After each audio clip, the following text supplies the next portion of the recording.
Well, there you are, friend. I was hoping you'd come back tonight. The fire's already caught, the kettle's warm, and I've got the good chair pulled close to the hearth just for you. My hands aren't as steady as they were, and I forget where I put my glasses more often than not. But the stories, they stay clear. Clear as the day I first heard them. Rain's been coming down since supper, drumming on the roof, and it don't look to stop. That suits me fine. If these tales help you sleep easier, tap that subscribe, leave a like, and down in the comments, tell me where you're listening from tonight and what time it reads on your clock. I read every single one. Now settle in. Let the fire do its work, and we'll begin. Story 1. The man who told me this died the following spring. I never learned if that was connected.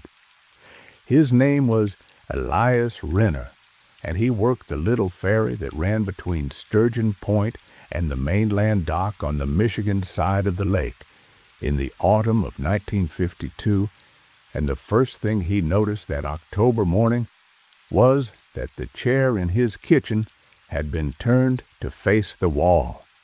Now listen close. This is how it happened, best as I can tell it.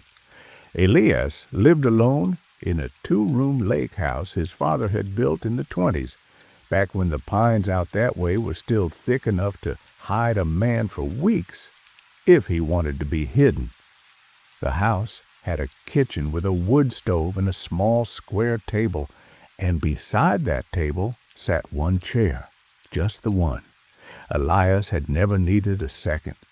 His wife had passed 9 years before, and he had never remarried, and the only visitor he ever entertained was a mailboy named Peter, who came by every second Wednesday to drop off the ferry road paperwork from the county office. Peter did not sit. Peter stood in the doorway and handed over the folder and left. So the chair, that single kitchen chair with the woven cane seat and the pine back that his father had oiled by hand, had faced the table for 9 years without interruption. It had never been turned, not by Elias, not by anyone.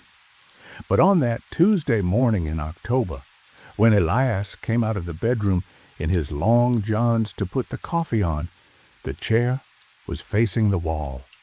Not the table, the wall. The wall that had nothing on it.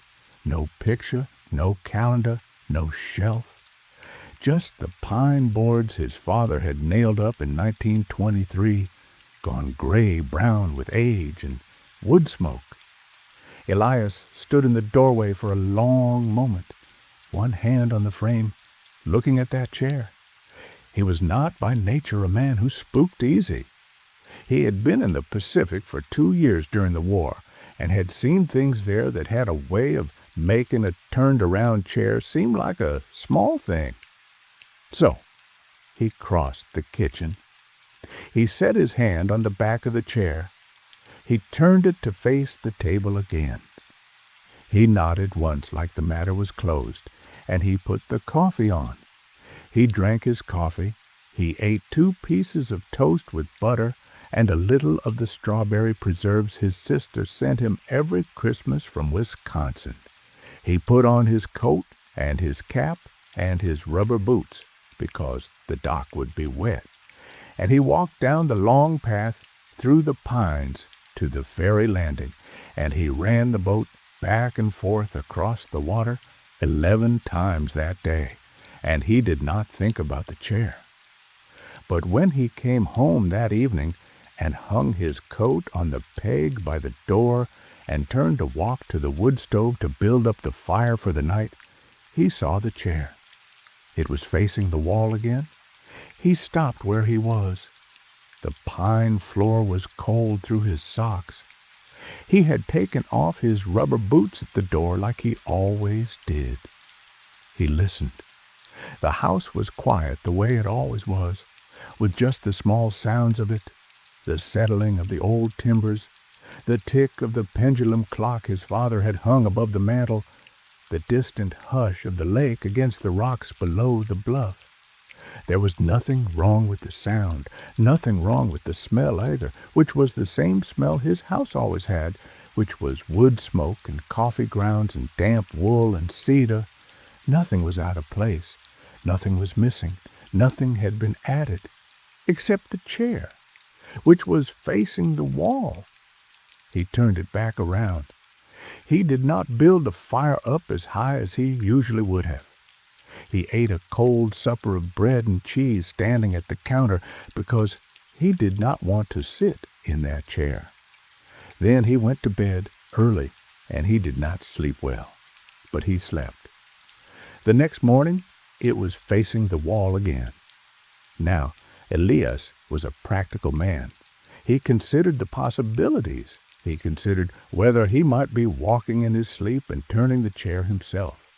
He considered whether the floor was uneven and the chair was somehow rocking around on its own during the night, which he knew was foolish even as he considered it. He considered whether an animal, maybe a raccoon, had found a way inside. He got down on his hands and knees and checked for tracks on the floorboards. There were no tracks. There was not even any dust disturbed, except where he himself had walked. He considered whether it might be Peter, the mailboy, playing a prank. But Peter was not due until the following Wednesday, and Peter was 17 years old and not, in Elias's experience, given to pranks. Peter barely spoke. He turned the chair back around. He went to work. That night when he came home, the chair was facing the wall. He turned it around. He tied a length of fishing line from the back of the chair to the leg of the table. He wrapped it 3 times and knotted it tight. He knotted once and went to bed. In the morning, the fishing line was still knotted around the chair leg, and the chair was facing the wall, and the table had been moved with it. The table had been dragged across the pine boards to accommodate the chair's new position. There were faint scrape marks on the floor. Elias got down and looked at those scrape marks for a long time. He untied the fishing line. He pushed the table back where it belonged. He turned the chair around. He went to work. That was Thursday.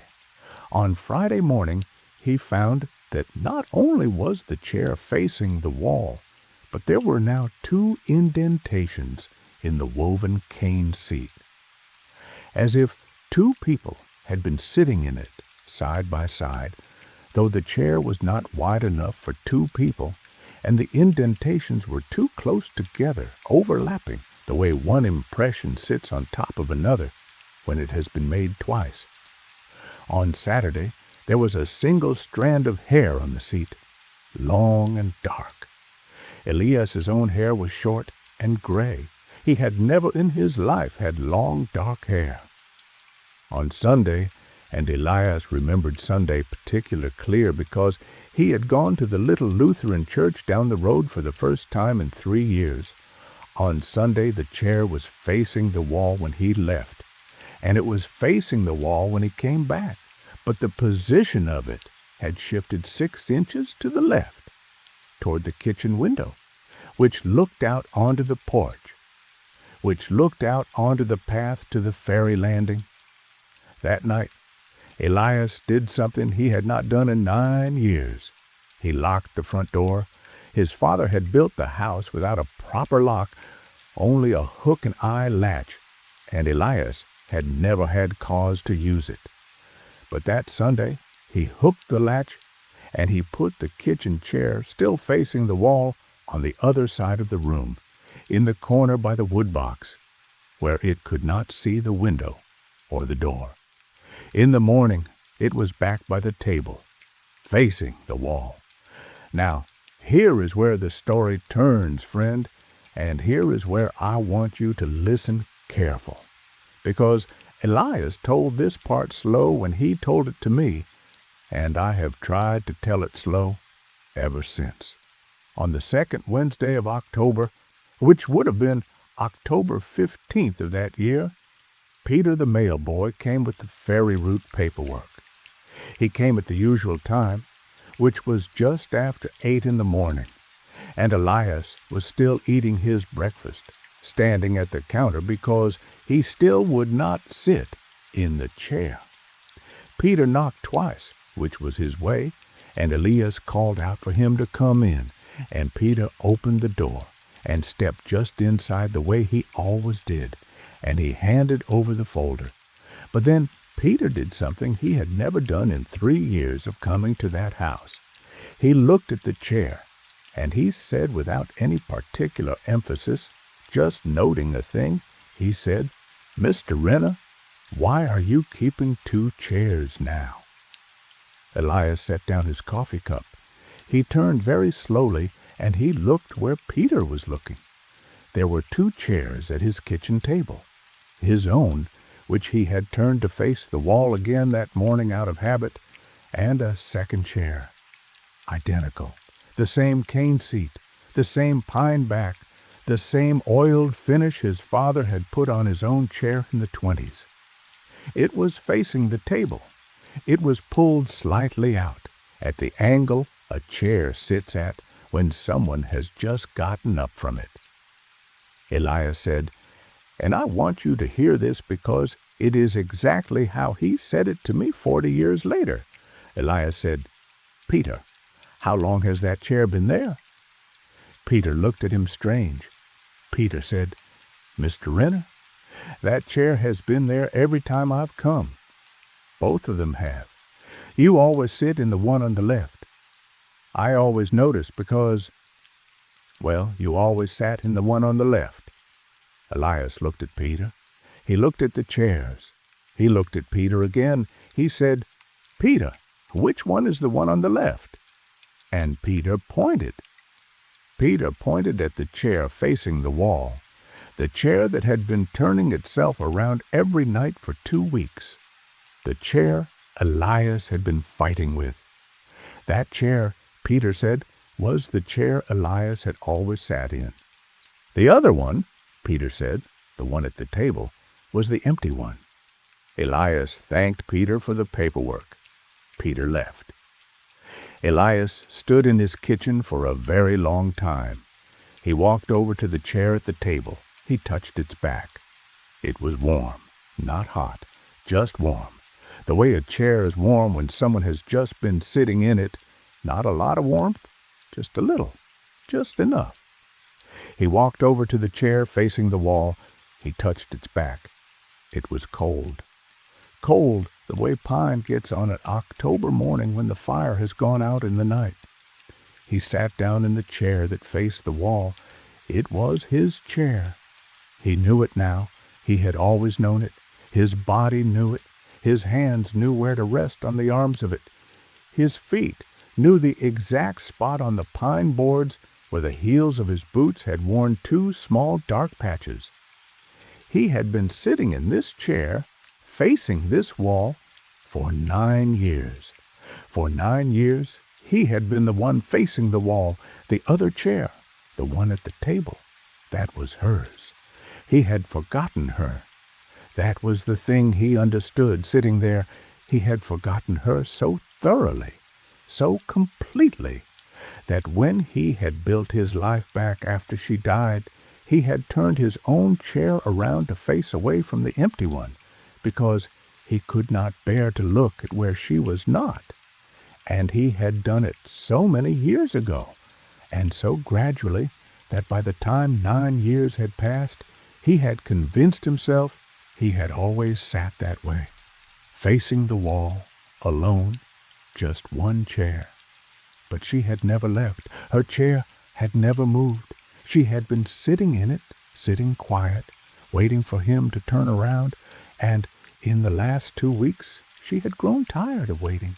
She had begun to turn his chair, for him, toward her. Elias sat there a long time. The wall in front of him was pine boards gone gray with age. His father had nailed them up in 1923.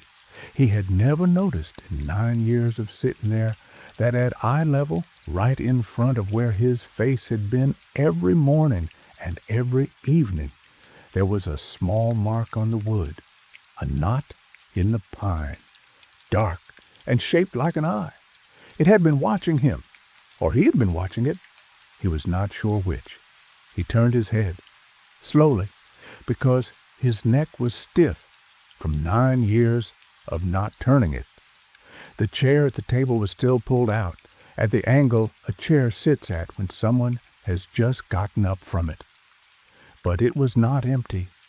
It had never been empty. He could see her now, the impression of her, the soft outline of a woman in a blue dress with her hands folded in her lap, waiting the way she had always waited, patient the way she had always been patient, looking at him with an expression he had not let himself remember for 9 years. She smiled at him, small, tired, relieved.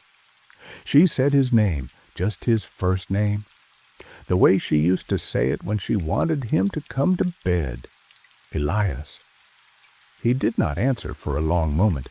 Then he said her name back. And that was the last thing he ever said in that kitchen, according to Peter, who came the next Wednesday with the paperwork and found the door hooked from the inside and had to go get the sheriff. And the sheriff had to break the hook, and inside they found the 2 chairs at the table, pulled close together, and Elias in one of them, and the other one empty, except for the impression on the cane seat, which was still warm, according to the deputy who touched it, though the wood stove had been cold for days. Elias had died in his chair, facing the table, facing her. The coroner said his heart had given out, which was what coroners said in those days when they did not know what else to say. But here is the part Elias told me that the coroner did not know. Because Elias told me this in 1992, 40 years after the fact, sitting across from me in a diner in Traverse City, drinking coffee and looking at me with eyes that had seen too much. That morning in October, when he saw her in the chair, when she said his name and he said hers, she reached across the table and she took his hand, and Elias felt it, felt her fingers, cool and light and real, and he closed his eyes because he could not bear to look at her a moment longer, not because she was terrible, but because she was beautiful, and he had forgotten her, and the forgetting was the worst thing he had ever done to anyone. And when he opened his eyes again, he was sitting in the diner in Traverse City, across from me, 40 years later, with no memory of anything that had happened in between. He said he did not know if he had lived those 40 years. He said he did not know if the man across from me was him at all, or just the impression of him, the outline of him, sitting in the empty chair while the real Elias sat in his kitchen in 1952, holding his wife's hand. He said he suspected the second. He paid for his coffee. He left me his address in case I ever wanted to write. I did write once, that winter. The letter came back stamped, "No such person at this address." Peter, the old mail boy, still worked that route, and Peter wrote me back himself, and Peter said the lake house had burned down in 1952. In October, the night after Elias's funeral, the chairs were never found in the ashes. Not one, not two, not any. Now, I know what you're thinking, friend. You're thinking, well, that's the end of it. Old man tells the story, old man dies, house burns down, nothing left. A tidy little ghost story to send you off to sleep. But that isn't the end of it, because Elias told me more than one sitting's worth that winter, and I have been carrying the rest of it around for 30-odd years now, and I think tonight is the night to let it out. So stay with me a while longer. The fire's still going, the rain's still coming down, and there's more to know. Her name was Marta. That was his wife. Marta Renner, born Marta Lindqvist, come over from Sweden with her mother in 1918 when she was 6 years old, and she had married Elias in 1934 in a small ceremony at that same Lutheran church down the road from the lake house. She had been a school teacher for 1 year before she married, and then she had kept house, and she had been, by all accounts, the quietest woman anyone in that township had ever met. Not sad quiet, not shy quiet, just quiet. The way some people are just quiet, the way a deep well is quiet, the way a stand of pines is quiet in the middle of the day when the wind has stopped. When she spoke, Elias told me, it was always low and always slow and always with a small pause before, as if she was still deciding whether the thing was worth saying. Most of the time, she decided it was not, but when she said it, it was worth hearing. She had died in the spring of 1943. Elias was overseas at the time. He was somewhere in the Solomon Islands, and he did not learn of her passing for 3 weeks, and when he did learn of it, he learned by letter from his sister in Wisconsin, who wrote that Marta had been found in the kitchen one morning by the mail carrier, just sitting in her chair, hands folded in her lap, cold, no injury, no sign of distress. The doctor said her heart. The doctor said it happened sometimes to quiet women. That was the doctor's explanation. Elias, when he got the letter, was standing on a wet deck in the rain, and he read it once, and he folded it, and he put it in the pocket of his coat, and he did not read it again. He never did read it again. He kept it in the pocket of that coat for 30 years, folded to the same folds, and every time he put the coat on, he could feel it there against his ribs. But he did not take it out. When he came home from the war in 45, the house was exactly as she had left it. His sister had come up from Wisconsin to close it up, but had touched almost nothing, out of respect. The 2 chairs were at the table. Marta's cup was in the sink. Her apron was on the hook by the door. Her Bible was open on the small table by the bed, to the book of Ruth, which had been her favorite, and Elias had lain down on the bed that first night home and looked at that open Bible and had not touched it. He never touched it. He never closed it. He never turned the page. For 9 years, that Bible sat open to the book of Ruth, gathering dust, the paper going yellow where the light hit it and gray where it did not. He kept her apron on the hook. He kept her cup in the sink.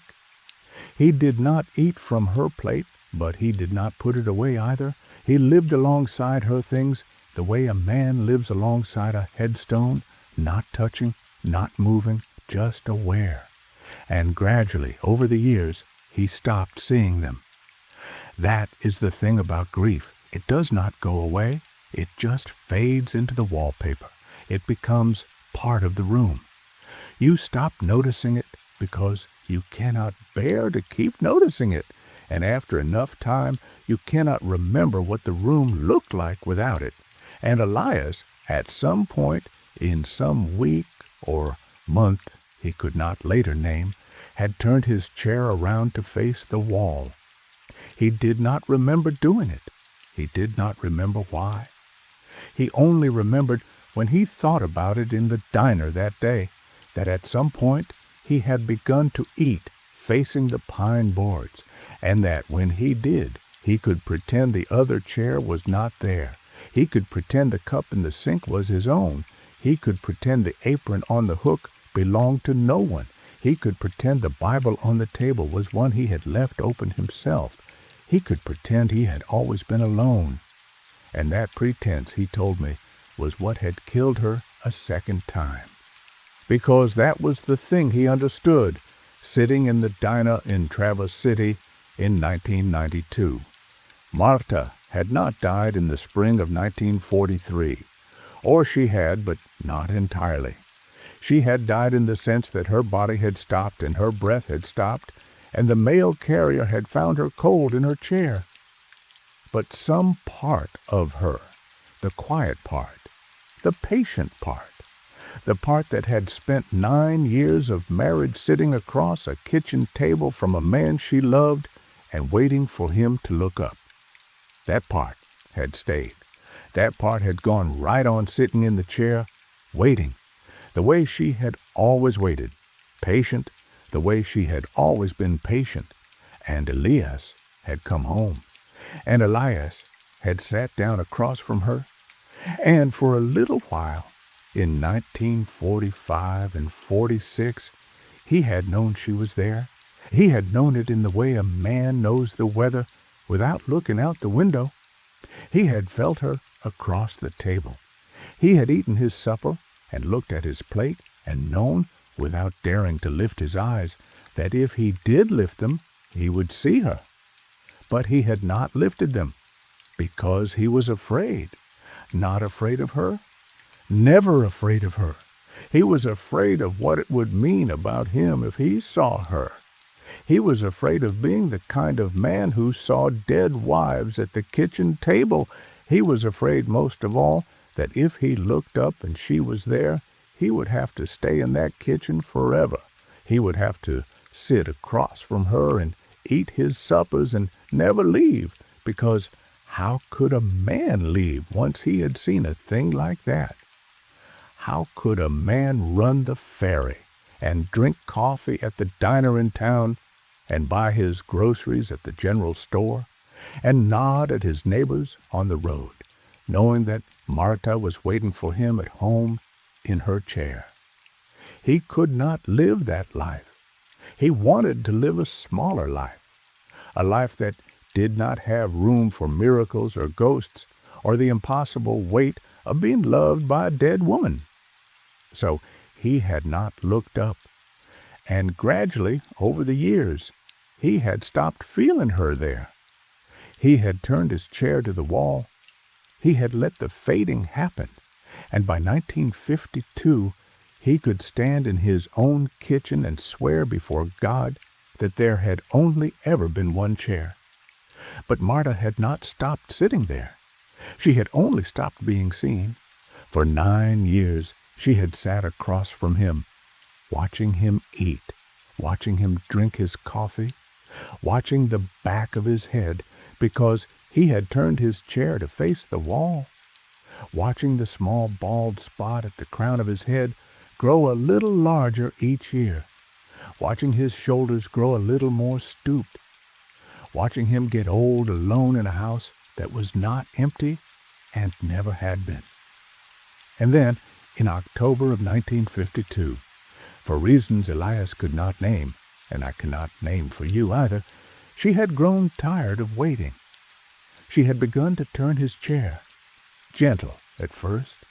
He would find it a little askew, then a little more, then facing the wall entirely, but shifted so that when he turned it back around, he could feel, without knowing he could feel it, that something in the room had moved. She had been trying to get his attention. She had been trying, after 9 years of the patience of the dead, to say, "Elias, Elias, I am here. I have been here. Please, turn around." And he had not. He had turned the chair back and back and back. He had fought her.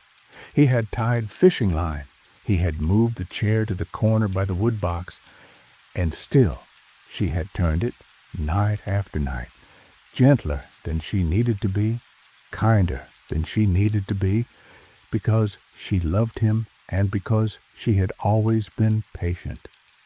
Until finally, on that Wednesday in October, she had done the one thing she had not done in 9 years. She had let herself be seen, not by Elias. He could not have borne it, but by Peter. Peter, the mail boy, 17 years old, who did not know any better, who had walked into that kitchen and seen 2 chairs where a man twice his age insisted there was only one. Peter, who was young enough to see what was there, And Peter, seeing, had done it. Peter, seeing, had given her permission. Or maybe it had given Elias permission. I do not know which. Elias did not know which. But something in that moment, when Peter pointed at the chair facing the wall and said, "That is the one you sit in. That is where you always sit." Something in that moment had cracked the 9-year silence open, and Elias had turned his head, and he had seen her, and she had taken his hand, and here is what Elias told me at the diner that I have not yet told you, friend, and here is where the story goes to the place I have been walking toward. When she took his hand, he said he did not die, not the way the coroner said he died. The coroner was a young man from the county seat who had never met Elias Renner in his life, and the coroner wrote heart failure on the certificate and closed the file. But Elias's heart did not fail. Elias's heart, sitting at that table, was the strongest and steadiest it had been in 9 years. He could feel it in his chest like a drum. He could feel every beat of it. He was more alive in that moment, he said, than he had been since he was a young man in 1934, standing at the altar of the little Lutheran church, watching Martha walk down the aisle in a blue dress. She was wearing the blue dress. That was the other thing. In the chair, in 1952, 30-something years after their wedding, she was wearing the same blue dress. It had not aged.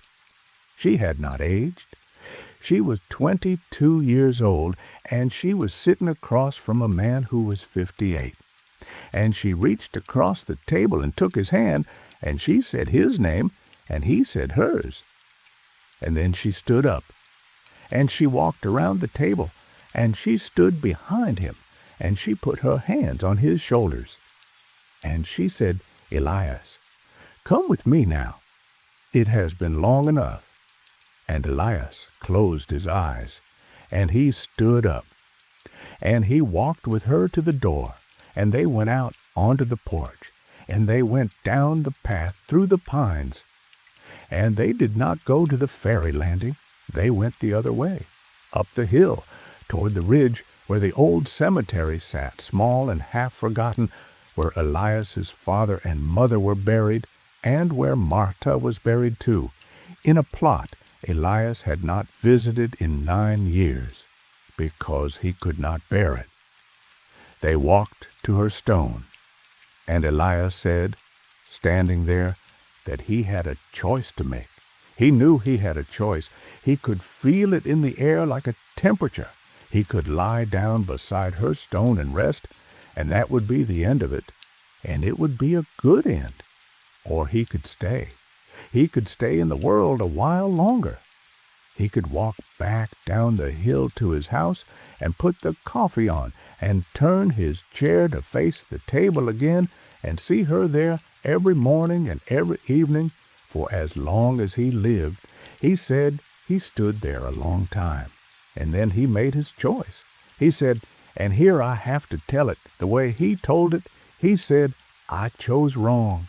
I chose to stay. I chose because I was afraid. I had spent 9 years being afraid of the kitchen. I had spent 9 years being afraid of her. And when the moment came, when she was standing beside me at her own grave holding my hand, I was still afraid. I could not lie down. I could not stay with her. So I let go of her hand. I let go, and I walked back down the hill alone. That is what he told me. And when he told me, the coffee had gone cold in his cup, and my coffee had gone cold in my cup, and the waitress had come by twice to ask if we needed anything, and we had waved her off both times. I said to him, "Elias, if you walked back down the hill, if you chose to stay, then how do you know the house burned down? How do you know Peter found you dead in the chair?" He looked at me a long time. He said, "Because I did not walk back down the hill." He said, That is what I chose. But I did not do it. When I let go of her hand, I let go of everything. My hand fell to my side. My legs would not carry me down the hill. My body stayed there beside her stone. I lay down without meaning to. The grass was cold. The rain had started. I remember the rain on my face. I remember hearing her walk away. I remember hearing the small sound of her footsteps in the leaves, going back down the hill without me, because I had let go of her hand. And then, he said, I do not know. There is a gap. And on the other side of the gap, I am in a diner in Traverse City in 1992, drinking coffee with a man I have never met, telling him a story about myself as if it happened to someone else. I said, Elias, are you dead? He said, I do not know. I have not been able to figure it out. I know that I am here. I know that I am talking to you. But I cannot remember buying my ticket to Traverse City. I cannot remember where I slept last night. I cannot remember eating breakfast. I have money in my wallet, but I cannot remember earning it. I have a coat, but I cannot remember owning it. There is a letter in the pocket of the coat, folded to the same folds it has always been folded to, and when I take it out and read it, it is the letter from my sister in Wisconsin, dated 1943, telling me that Marta has died. I said, why did you come to Traverse City? He said, I do not know that either. I woke up on a bus. The bus was pulling into the station. I got off because everyone else got off. I walked to this diner because I could see it from the sidewalk. I sat down across from you because you were the only person here alone. I want to tell someone, he said, before I go back. I want someone to know. Go back where? I asked. He looked at me. He said, up the hill to the stone, to her. I said, Elias, do not go alone. He smiled at me for the first time that afternoon. It was a small smile, tired, kind. It was the smile of a man who had made peace with something. He said, I have been alone for a long time, friend. I do not think I am going alone this time. He paid for both our coffees. He put on his coat. He walked out of the diner and up the sidewalk toward the bus station, and I sat at the table a long time watching the door he had gone out of, and I did not follow. I did write to him that winter. The letter came back. Peter wrote me the story of the fire and the sheriff coming and the body in the chair and the second chair empty, except for the warm impression on the seat. Peter said the funeral had been small. Peter said the county had buried Elias in the cemetery on the ridge next to Marta, and that the two stones stood side by side up there now, and that the wildflowers grew thick between them every summer. Peter said one more thing in that letter. He said, and I have thought about this for 30 years. He said the sheriff, when they broke into the house, had found the two chairs at the table, and Elias was in one, and the other was empty, warm to the touch, with the impression of someone who had just gotten up from it. But the sheriff had also noticed, Peter said, that Elias's hands were folded in his lap, and that his face was turned toward the empty chair, and that on his face was an expression the sheriff had trouble describing. Peter wrote it in his letter this way. He wrote, the sheriff said Elias looked like a man who had just heard someone call his name and had turned to answer, and was in the middle of the word. That is how Peter wrote it, in the middle of the word. I have thought about that phrase for 30 years, friend, and I still do not know what word Elias was in the middle of.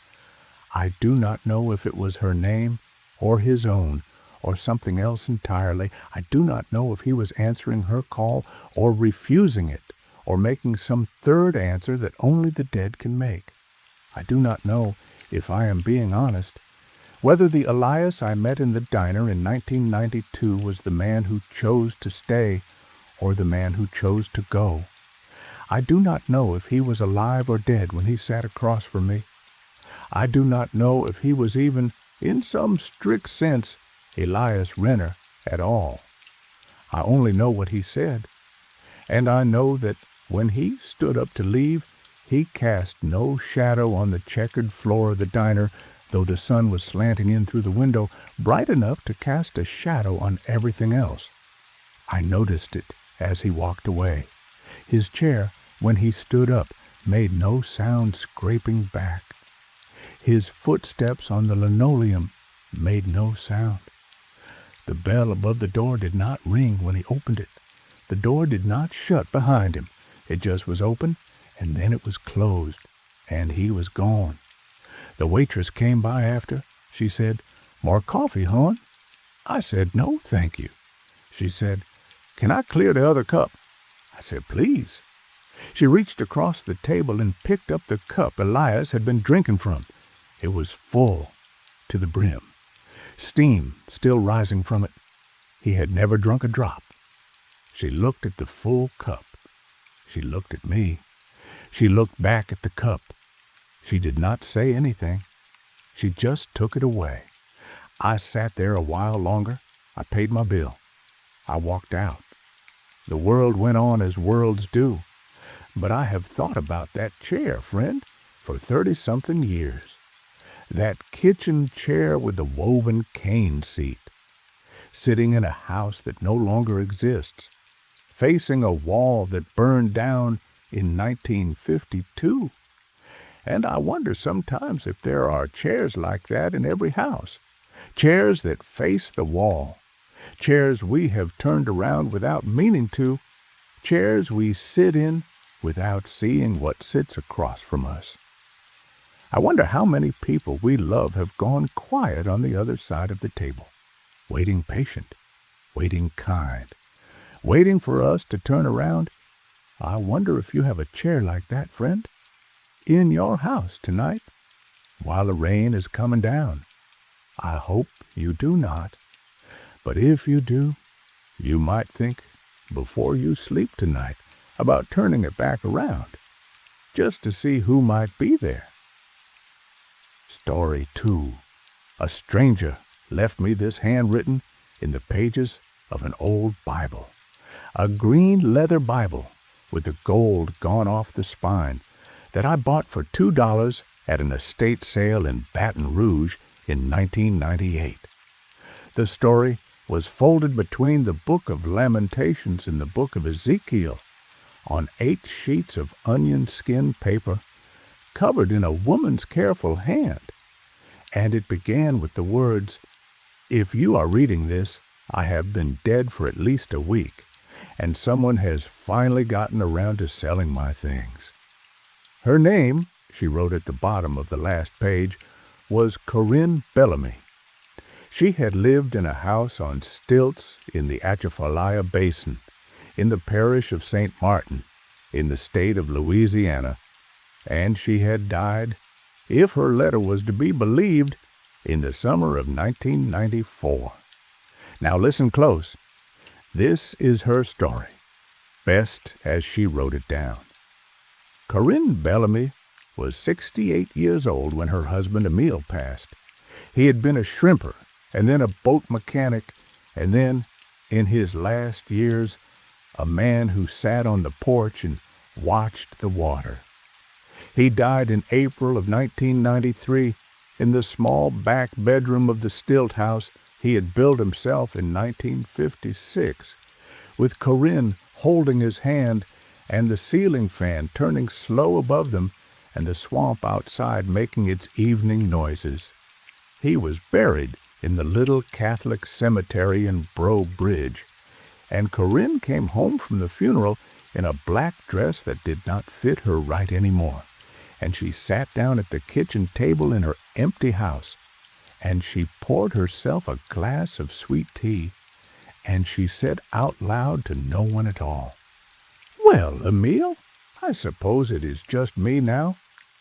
The house did not answer. The swamp did not answer. Only the ceiling fan turned slow and steady above her head. For the first 6 weeks, she did the things a widow does. She wrote thank-you notes for the casseroles. She sorted through Emile's clothes and gave most of them to the church, keeping only his flannel shirt and his good Sunday jacket and one pair of his work boots, which she set by the door, as if he might come home and need them. She paid the bills. She fed the 2 cats, whose names were Beignet and Pralines, and who had loved Emile more than they loved her, and who now sat on her lap in the evenings as if to apologize. And on the 7th Monday after the funeral, the first envelope came. It was in the mail box at the end of the wooden walkway that led from her stilt house to the dirt road. The mailbox was old and rusted at the seams, and the little red flag on the side had broken off years ago, and Corinne walked out to it every afternoon around 4, because that was when the mail carrier came through, a young man named Terence, who drove a white Jeep and always waved. That Monday there were 3 pieces of mail: an electric bill, a flyer from the grocery in Henderson, and a plain white envelope with no return address, addressed to her in careful blue ink. Just her name and the box number. No street, no town, no zip code, just Corinne Bellamy, Rural Route 3. She stood at the mailbox in the sun and turned the envelope over. The back was blank. The paper was heavier than a regular letter. The stamp in the corner was a plain flag stamp, canceled with a smudge she could not read. She walked back to the house, and she sat down at the kitchen table, and she opened it. Inside was a single sheet of the same heavy paper, folded once. On the paper, in the same careful blue ink, was written one sentence. The sentence said, "Corinne, do not answer the door tonight." That was all. No signature, no explanation, no date. She read it 3 times. She turned the paper over. The other side was blank. She looked in the envelope again. There was nothing else in it. Not a photograph, not a business card, not a second sheet, not a scrap. She set the paper down on the table. She poured herself a glass of sweet tea. She sat and she looked at the paper for a long time. The ceiling fan turned. Beignet, the cat, came and rubbed against her ankle. Outside, the cypress trees stood in their slow water, and the sun began its long slide toward the west. Corinne Bellamy was not a woman given to fright. She had grown up in that basin. She had seen alligators the size of pirogues. She had buried a husband. She was not going to be scared by a piece of paper. But she also was not a fool. And so that evening, when the sun went down and the cicadas started their long song, she locked the front door. She locked the back door, which opened onto the little porch that hung out over the water. She latched the screen windows. She poured herself another glass of sweet tea. She sat in Emilda's chair, because it had a better view of the front door than her own, and she waited. She fell asleep around 9.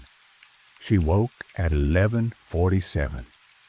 She knew it was 11:47 because the clock on the mantel was chiming the 3/4 hour when she opened her eyes, and she counted the notes, and she knew.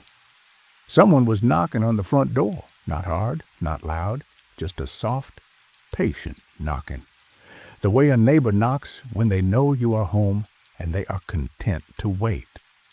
3 soft knocks, a pause, 3 more soft knocks, a pause, 3 more. Corinne sat very still in Emile's chair. Beignet was in her lap, and Beignet was awake, and Beignet's ears were flat against his skull, and Beignet was not looking at the door. Beignet was looking at the wall between the living room and the back porch, staring at it, unblinking. The knocking continued. 3 soft, pause. 3 soft, pause. Corinne did not answer the door. She sat in that chair from 11:47 until the sun came up, and the knocking went on the whole time. It did not get louder. It did not get faster. It did not stop. Just 3 soft knocks. A pause. 3 soft knocks. For 6 hours and 13 minutes by her count. When the sun came up, the knocking stopped. Corinne sat a while longer to be sure. Then she got up, slow because her knees had gone stiff, and she walked to the front door, and she put her hand on the knob, and she took a breath, and she opened it. There was no one there. There were no footprints on the wooden walkway. There was no mark on the door. There was nothing on the little porch except her own rocking chair and the pot of geraniums she kept there, which had not been disturbed. But at the base of the door, tucked just under the threshold, was another envelope. Heavy paper. Blue ink. Her name and Rural Route 3. She picked it up. She carried it inside. She sat at the kitchen table and she opened it. The sentence inside said, "Corinne, thank you for not answering. There will be more. Do exactly as they say." That was all. Now, Corinne wrote in her letter that she considered, at that moment, several courses of action. She considered driving into Henderson and taking the letters to the parish sheriff. She considered calling her son, who lived in Houston and worked in insurance and would not have believed a word of it. She considered burning both letters in the wood stove and pretending none of it had happened. She considered, briefly, driving out to the cemetery in Breaux Bridge and asking Emile what to do, though she knew he would not answer. In the end, she did none of those things. She made herself a cup of coffee. She fed the cats. She put the 2 envelopes in the top drawer of the kitchen buffet, underneath the good silverware, and she went about her day. The second letter came the following Monday. Same white envelope, same blue ink, same absence of return address. Terence, the mail carrier, handed it to her through the window of his Jeep with a smile and drove on, and Corinne walked back to the house and opened it at the table. The sentence said, "Corinne, on Wednesday, do not go to the grocery. Order what you need over the phone and have it delivered." She had been planning, that very Wednesday, to drive to the grocery in Henderson. She had a list on the refrigerator with buttermilk and coffee and pork chops and a new sponge for the sink. She stood in the kitchen and she looked at the list on the refrigerator and she looked at the letter on the table. And after a moment she picked up the phone and she called the grocery in Henderson. And she asked if they could deliver, and they said they could, for a $2 charge. She read them her list. The groceries came Wednesday at noon, brought by a boy named Deshawn, who was Terence's cousin. He set the bags on the porch, and he waved, and he drove away. Corinne carried the bags inside. She put the buttermilk in the refrigerator. She did not turn on the radio because she did not want to hear the news. That evening, the news was on anyway, because she had the small television in the kitchen going while she cooked her pork chop, and the news said that a truck had run a stop sign at the intersection of Highway 3177 and Burrard Road, which was the intersection Corinne would have driven through on her way to the grocery, and had struck a green Buick, and the driver of the Buick, a woman about Corinne's age, had been killed. Corinne turned off the television. She sat at the table, and she ate her pork chop, and she chewed each bite 20 times, and she did not taste any of it. That night she took the second envelope out of the drawer, and she put it beside the first one on the table, and she looked at them a long time. Then she put them both back in the drawer, and she went to bed, and she slept badly. The third letter came the following Monday. It said, "Corinne, on Friday at 3 in the afternoon, sit on the front porch. Do not go inside for any reason until 4. There will be a noise from the swamp. Do not go to look." She did as she was told. On Friday at 3, she sat on the front porch in her rocking chair with her knitting in her lap. And she did not go inside for any reason. And at 3:32 there was a noise from the swamp behind the house that she could not describe in her letter and did not try to. She wrote only that it went on for approximately 11 minutes, and that beignets and pralines both hid under the bed for the rest of the day, and that when she went back inside at 4 exactly, she did not walk to the back windows, and she did not look out. The fourth letter came the following Monday. The fifth came the Monday after that. The 6th, the 7th, the 8th. Every Monday all summer long, and into the fall of 1993, and through the winter, and into the spring of 94. 16 letters in all, over 16 months, each with a single instruction. Some easy. Do not answer the phone between 8 and 9 on Tuesday evening. Some harder.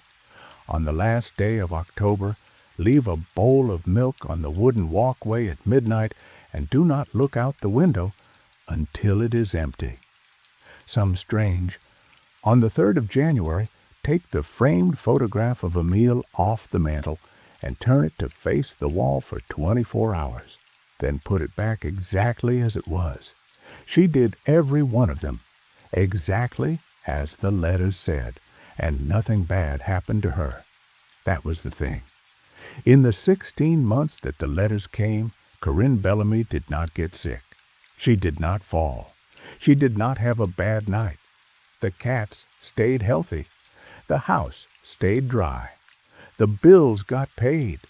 Her son called on the second Sunday of every month, and she said nothing to him about the letters, and he said nothing was wrong on his end either. Life went on. Life went on quiet and steady, and the letters came, and she did as they said. She did notice, over those 16 months, that certain of her neighbors did not fare as well. The Boudreau family down the road lost their son to a boating accident in July of '93. Old Mr. Landry, who lived alone in a shotgun house at the bend of the bayou, had a fire in September that took his kitchen and half his roof. The woman at the post office in Breaux Bridge, whose name Corinne could not remember but whose face she knew, had a stroke in February of '94 and did not recover. A young couple who had bought the property across the water put their little boy in a canoe one Saturday afternoon in April, and the canoe came back without the boy, and the boy was not found until Tuesday, and even then only some of him. These things happened. Corinne noted them in her letter with the care of a woman keeping accounts. She wrote that she did not know if the letters had protected her from these things, or if the letters had chosen her over her neighbors, or if the letters had nothing to do with any of it. She wrote that she had suspected all three at different times, and that in her worst moments she had suspected the second. The 16th letter came on a Monday in July of 1994. It was heavier than the others. She could feel it in her hand at the mailbox, and she stood there a long moment before she carried it back to the house. She sat at the kitchen table. She opened it. Inside was not one sheet of paper, but two. The first sheet said, "Corinne, this is the last one you have done well. Thank you." The second sheet was longer. It was written in the same careful blue ink, but the handwriting was tighter now, more crowded, as if the writer had been in some kind of hurry. The second sheet said, and Corinne copied this word for word into her own letter that I found in the Bible in 1998. The second sheet said, Corinne, you are owed an explanation, and this is the only chance I will have to give it to you. My name is Corinne Bellamy.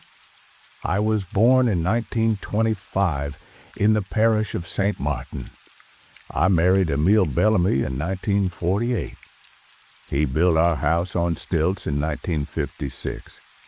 He died in April of 1993.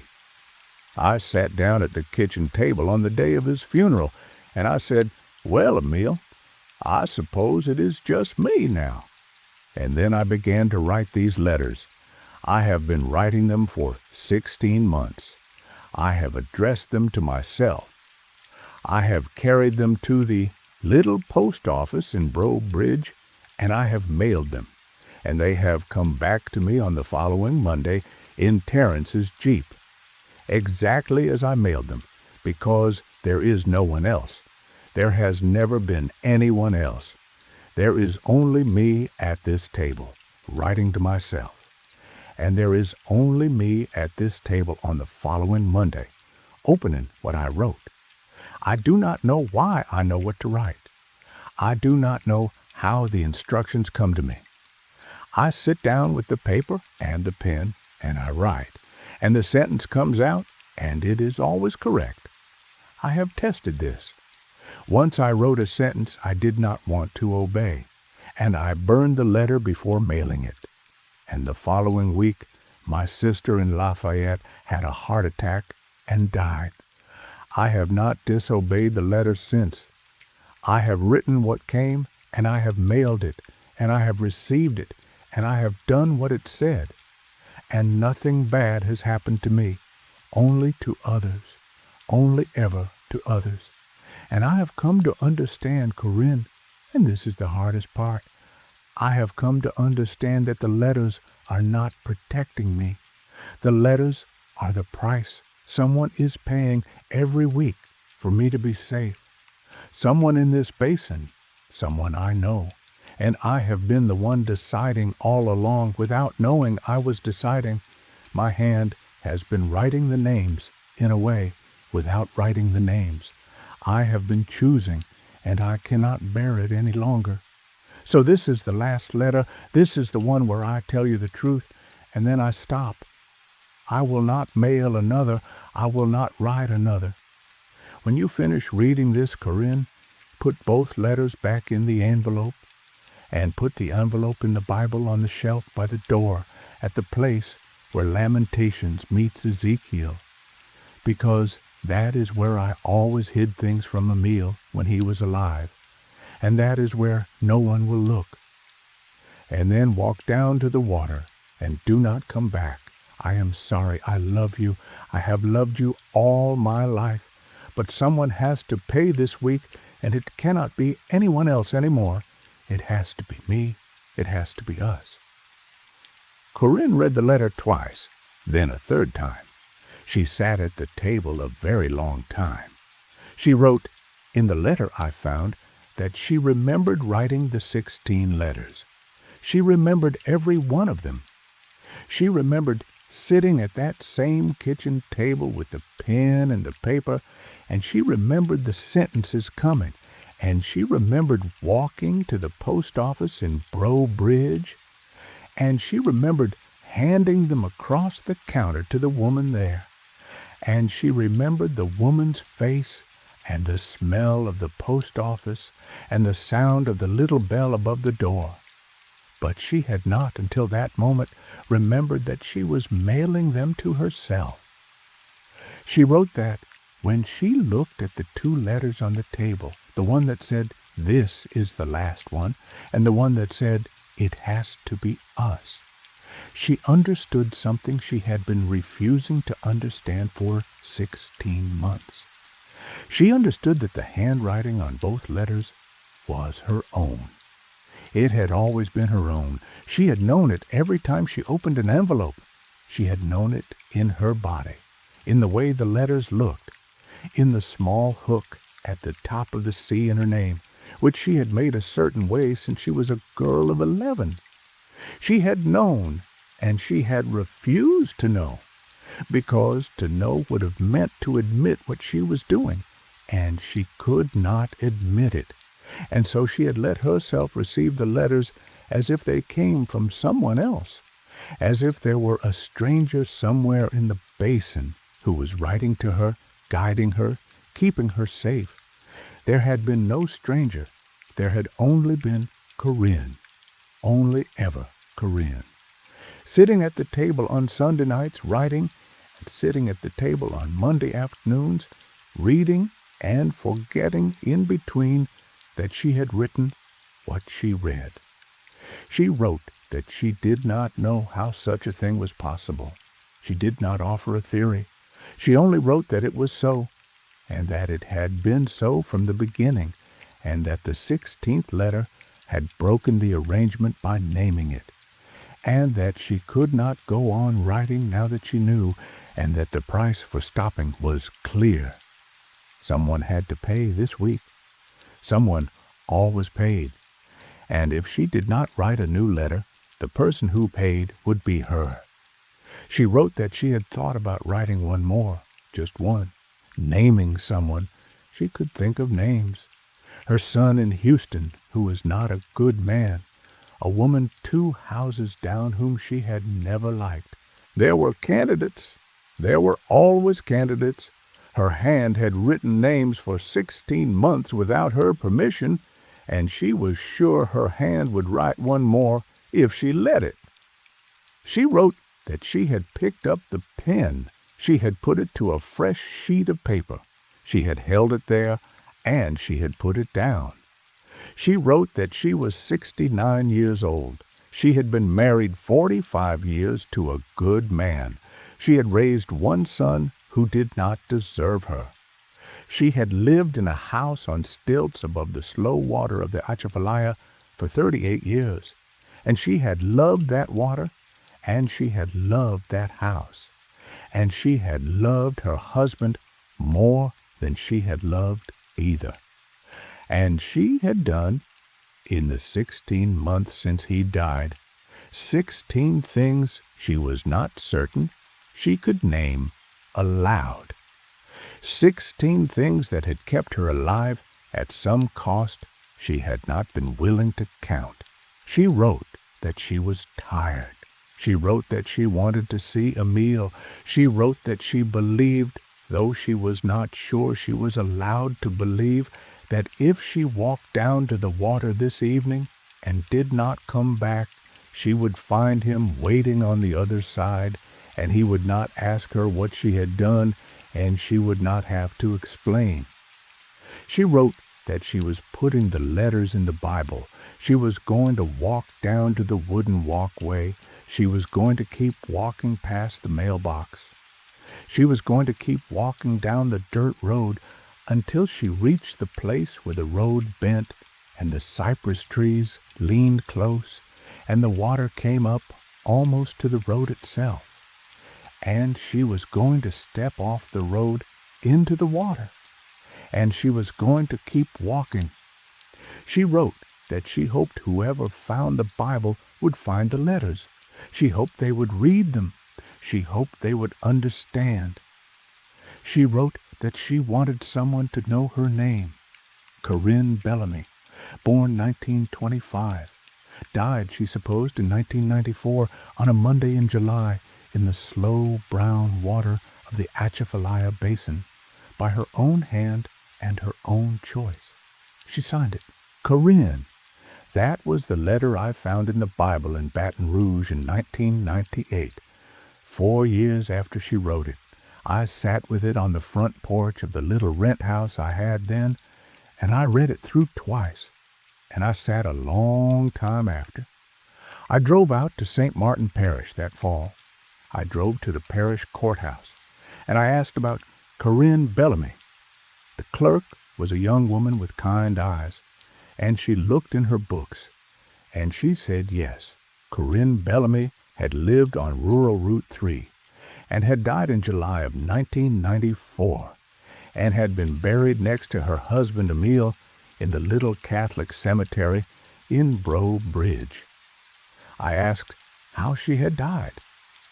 The clerk read from the record and said, "Drowning," ruled accidental. Body found by a fisherman on the morning of the 17th of July. I asked if I could see the house. The clerk gave me directions. The house was gone, not burned, not fallen, just gone.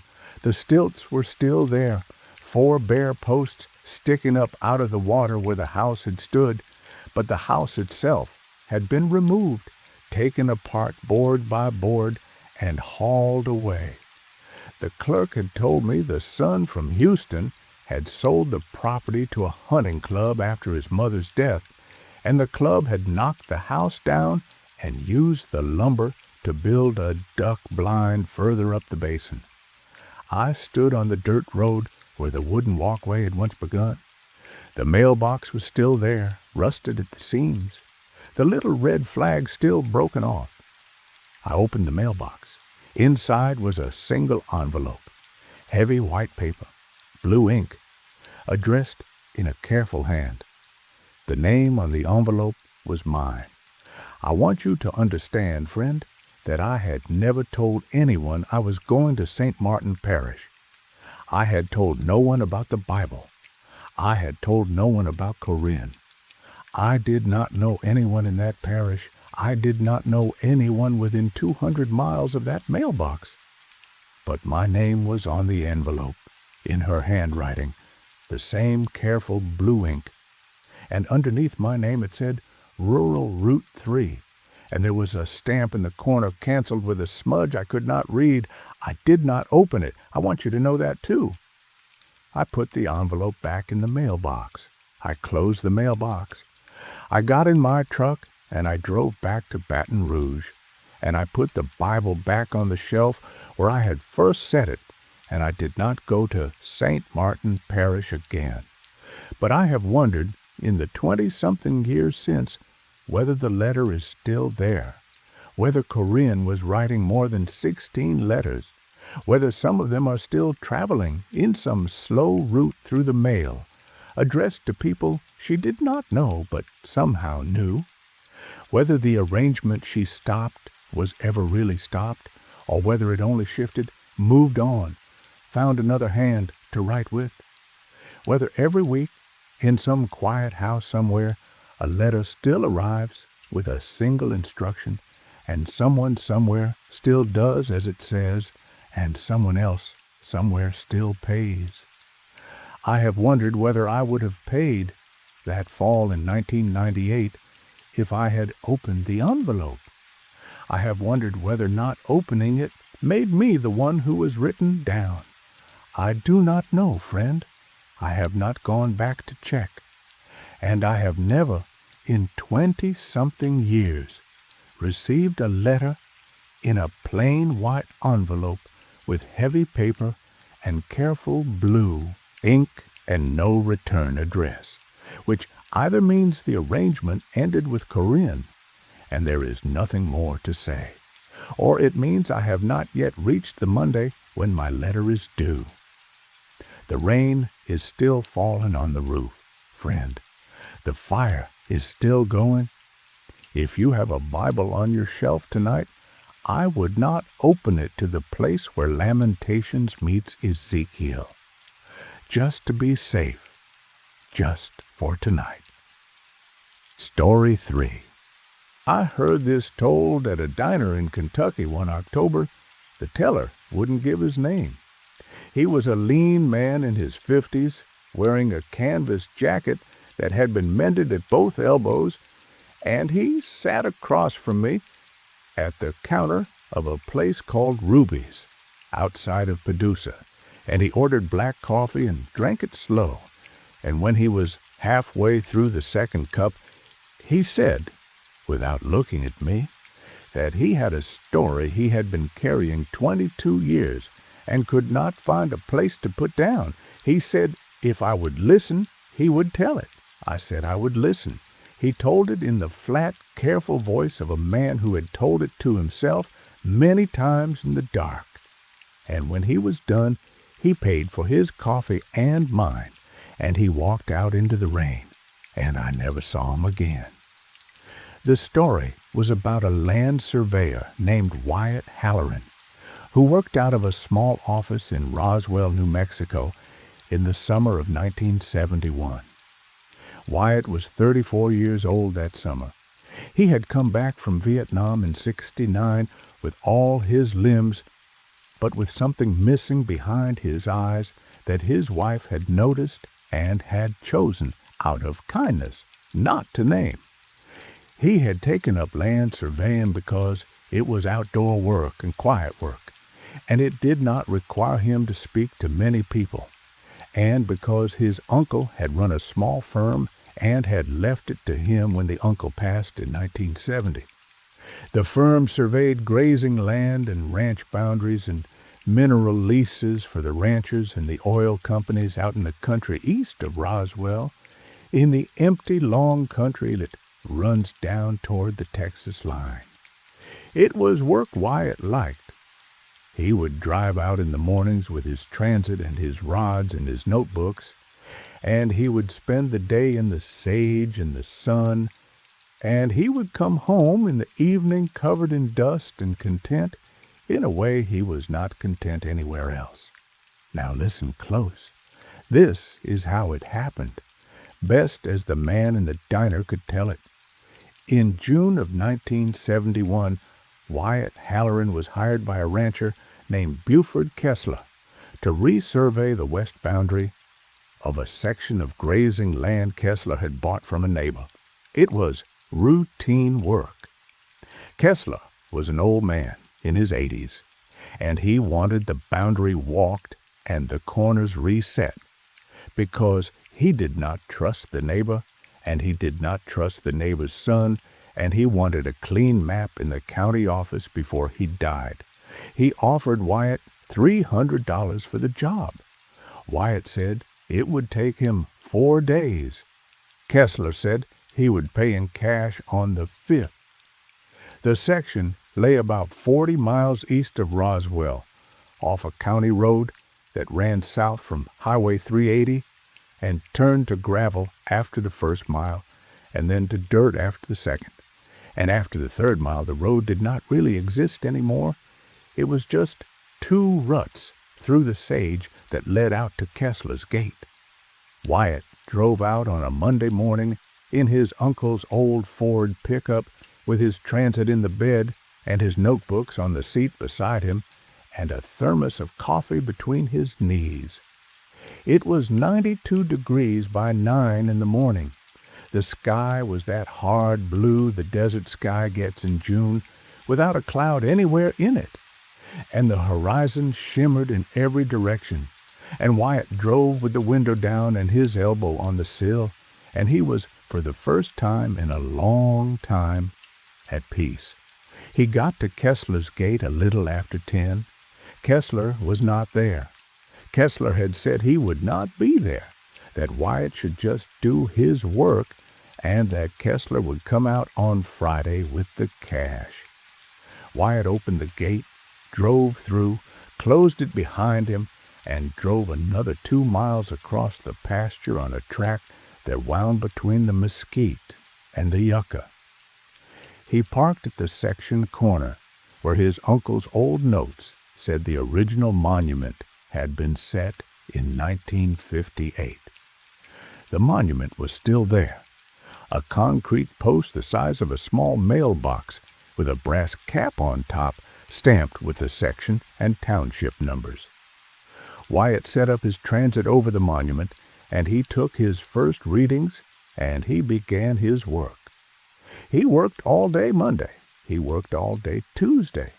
On Tuesday afternoon, he had walked the north boundary and the east boundary, and he was starting the west boundary when he came to something that made him stop.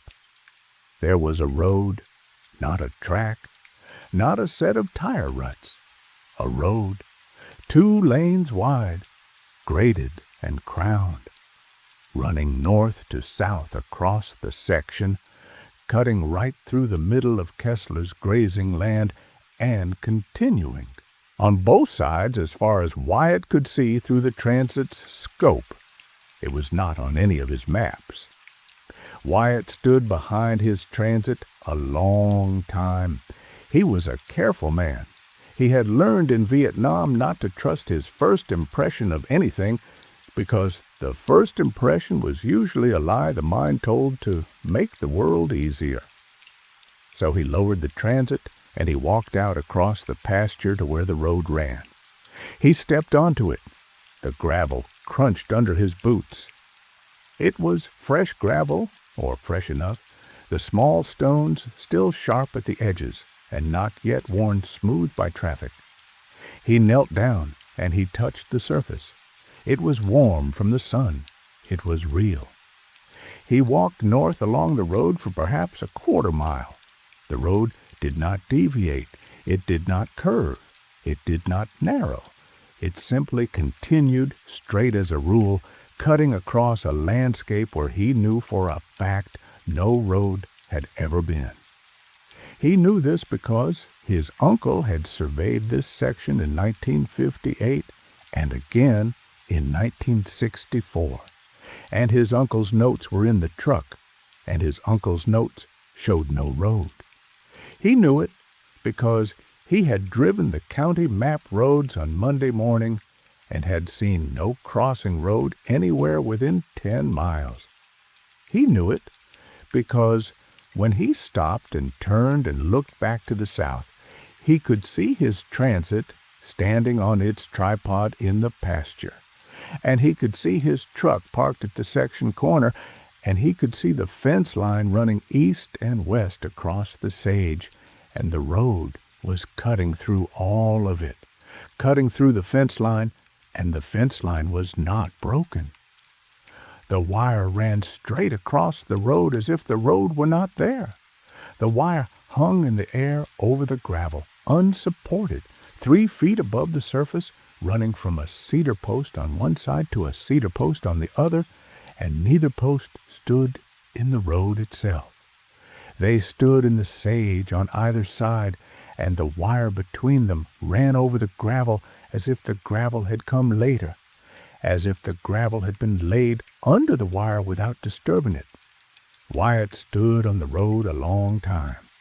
Then he walked back to his transit, and he wrote in his notebook, in his careful hand, the words, "Unmarked graded road, north-south, cutting section approximately mid-line.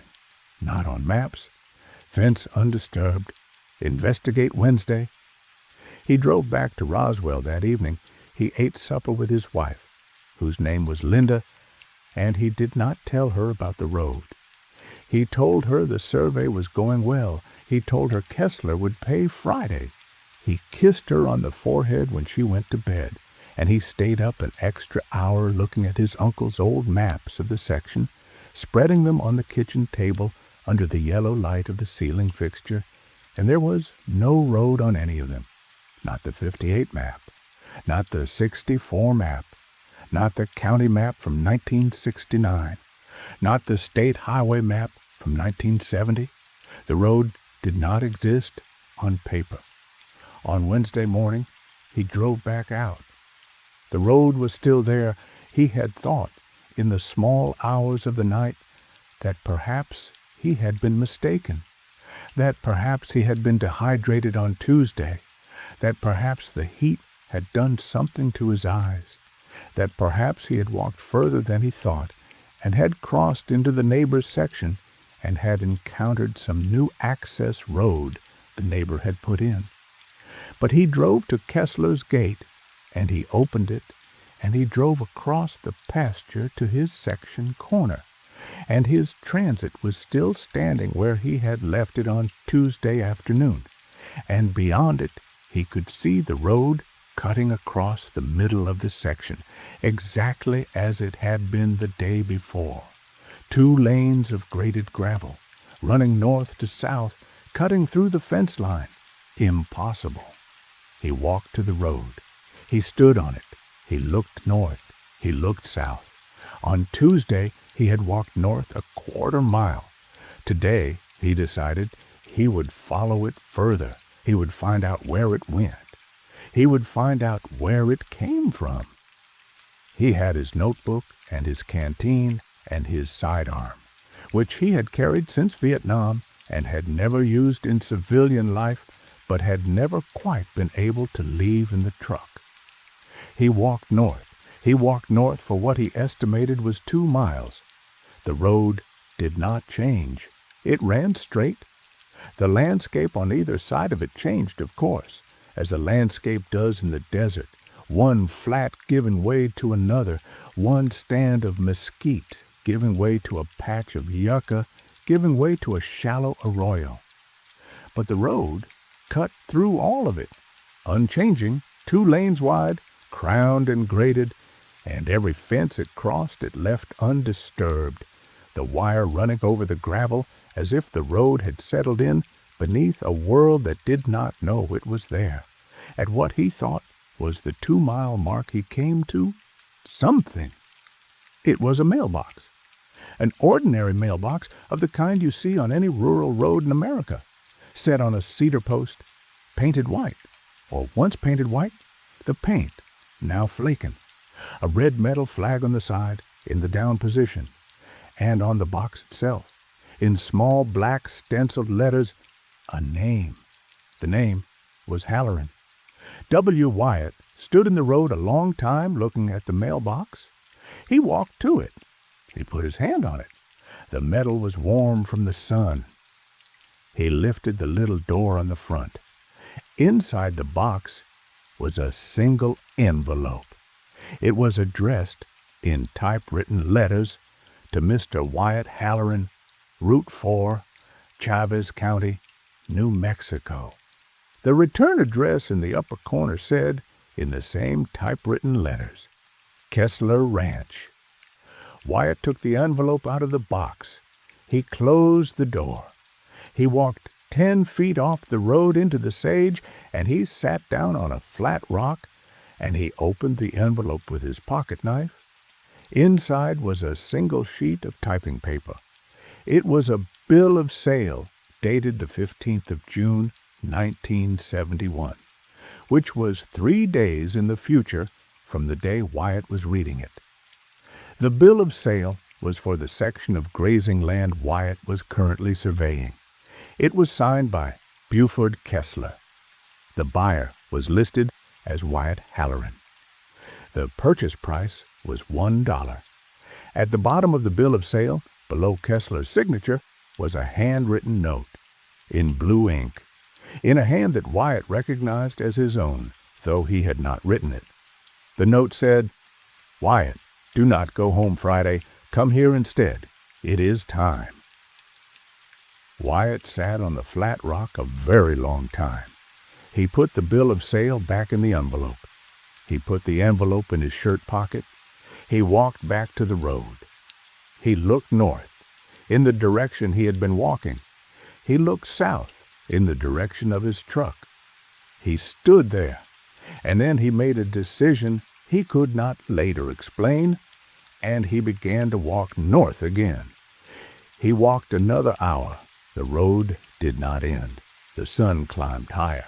His canteen got lighter, and then, at the top of a low rise, he came to a house. It was a small house, a wooden house painted white, with a green tin roof and a porch across the front. It sat on the east side of the road, a few yards back, and beside it stood a windmill turning slow in the small hot wind, and behind it stood a barn, and in the yard between the house and the barn, a black dog lay on its side, asleep in the shade of a cottonwood. Wyatt knew the house. He had never seen it before in his life, but he knew it. He knew the shape of the porch.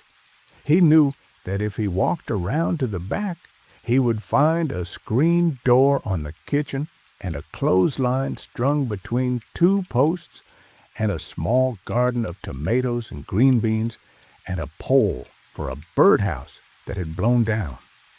He knew that inside the house there would be a front room with a wood stove and a rocking chair and a rag rug. and a bedroom off the front room with a brass bed, and a kitchen with a green enameled table, and a hallway with 3 framed photographs on the wall. He walked up to the porch. The dog did not stir. He climbed the steps. He stood in front of the door. The door was open. The screen door closed. He could see through the screen into the front room. There was the wood stove. There was the rocking chair. There was the rag rug.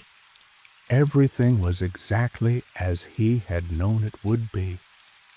He knocked on the frame of the screen door. A woman came from the back of the house.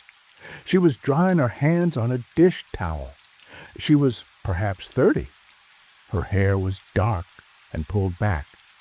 She was wearing a cotton dress the color of the yucca blossoms in the yard. She was his wife. Not the way Linda was his wife, not Linda in a cotton dress instead of the pants she preferred. This was Linda younger. Linda before he had gone to Vietnam. Linda the way she had looked on the day they had gotten married in 1965, when she had been 22 years old and he had been 28, and they had stood in front of a justice of the peace in Carrizozo, and she had worn a cotton dress, and he had worn his father's suit, and they had promised each other things neither of them had understood the weight of yet. She smiled at him through the screen. She said, "Wyatt, you're home early." He could not answer her. She opened the screen door. She reached out and she took his hand. She pulled him gently into the house. The house smelled of coffee and cedar and cornbread. She led him to the kitchen. On the green enameled table there was a plate set for one, cornbread and a bowl of pinto beans and a jar of sweet tea. She said, "Sit down and eat. You look tired." He sat down. She did not sit with him. She stood at the counter with her back to him, doing something with her hands he could not see. He looked at the plate. He looked at her back. He looked out the kitchen window, which faced east, and through the window he could see a pasture, and beyond the pasture a fence line, and beyond the fence line the sage running out to the horizon. There was no road. He said, "Linda." He said her name because he did not know what else to say. He said, "Linda, what is this place?" She did not turn around. She said, "This is home, Wyatt. This is where we live. This has always been where we lived." He said, "We live in Roswell, in the little house on Alameda Street, behind the elementary school." She was quiet for a moment. Then she said, "Wyatt, eat your dinner. You are tired. You have been driving all day. Eat your dinner and then lie down for a while, and when you wake up, things will make sense." He looked down at the plate. The cornbread was steaming. The beans were steaming. The sweat on the jar of tea was beating down the glass. He was very hungry. He had not eaten since breakfast, and he had walked, he now realized, a very long way in the sun. And he was very hungry, and the food was there in front of him. He picked up the spoon. He looked at the beans. Then he set the spoon down. He did not know how he knew. He could not have told you then, and he could not have told me later. But he knew, sitting at that table, that if he ate that food, he would not leave that house, that the road he had walked would close behind him, that the mailbox with his name on it would stand at the end of a driveway that led only in, never out, that the bill of sale in his shirt pocket would take effect, that he would live in that house with that woman for the rest of his natural life, and it would be a good life, a quiet life, the life he had wanted before he went to Vietnam and could not want any more afterward, and he would be happy in it, and he would forget, gradually and completely, that any other life had ever existed. He knew this the way he had known things in Vietnam. in his stomach, below thought. He stood up. He said, "Linda, I have to go." She turned around then, and she was still smiling, but the smile had changed. It was still her face, still the face he had married. But there was something behind the eyes now that was not her. She said, "Wyatt, do not do this." He walked out of the kitchen. He walked through the front room. He walked out onto the porch. The dog was still asleep under the cottonwood. He walked down the steps. She followed him. She stood on the porch. She said, "Wyatt." He walked to the road. He turned south. He began to walk. She called after him from the porch. She called, "Wyatt, come back. It is going to be a hard walk, Wyatt. It is going to be so much harder than you know." He did not turn around. He walked south on the road. He walked past the mailbox with his name. He walked past the flat rock where he had opened the envelope. He walked, and the sun crossed the sky, and the sun began to slide down toward the western horizon. He had left his canteen at the flat rock, he realized somewhere, in the walking. But he could not remember doing it, and he did not turn back for it. He kept walking south. His feet began to bleed inside his boots. He could feel it. He did not stop. The road did not end. He had walked north, perhaps 2 miles to the mailbox, and perhaps another mile beyond it to the house. He should have reached his truck within an hour of walking south. He walked for 2 hours, 3, 4. The sun set. The sky went red and then purple and then dark, and the first stars came out, and the road ran on beneath him under starlight, and his truck did not appear. At some point he began to weep. He did not know when he began. He only knew at one point that he had been weeping for a long time. He walked all night. When the sun came up on Thursday morning, he was still walking. The road still ran on. He no longer knew what direction he was walking. The road did not seem to bend, but the sun came up on his left when it should have come up on his right, and he understood that he had turned around at some point in the night without knowing it, and he might have been walking north again for hours. He stopped. He sat down in the middle of the road. He put his head in his hands. He heard footsteps. He looked up. Walking toward him from the north was a man, a lean man in his 50s, wearing a canvas jacket that had been mended at both elbows. The man walked up to Wyatt and stood over him and looked down at him.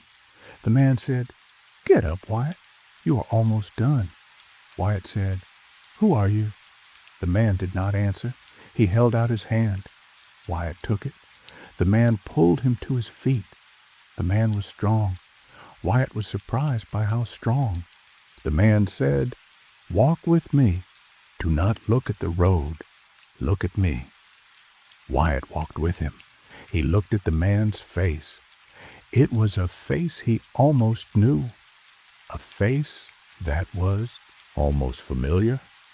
The way the face in a photograph of your grandfather at 20 is almost familiar because it is almost your father's face, which is almost your own.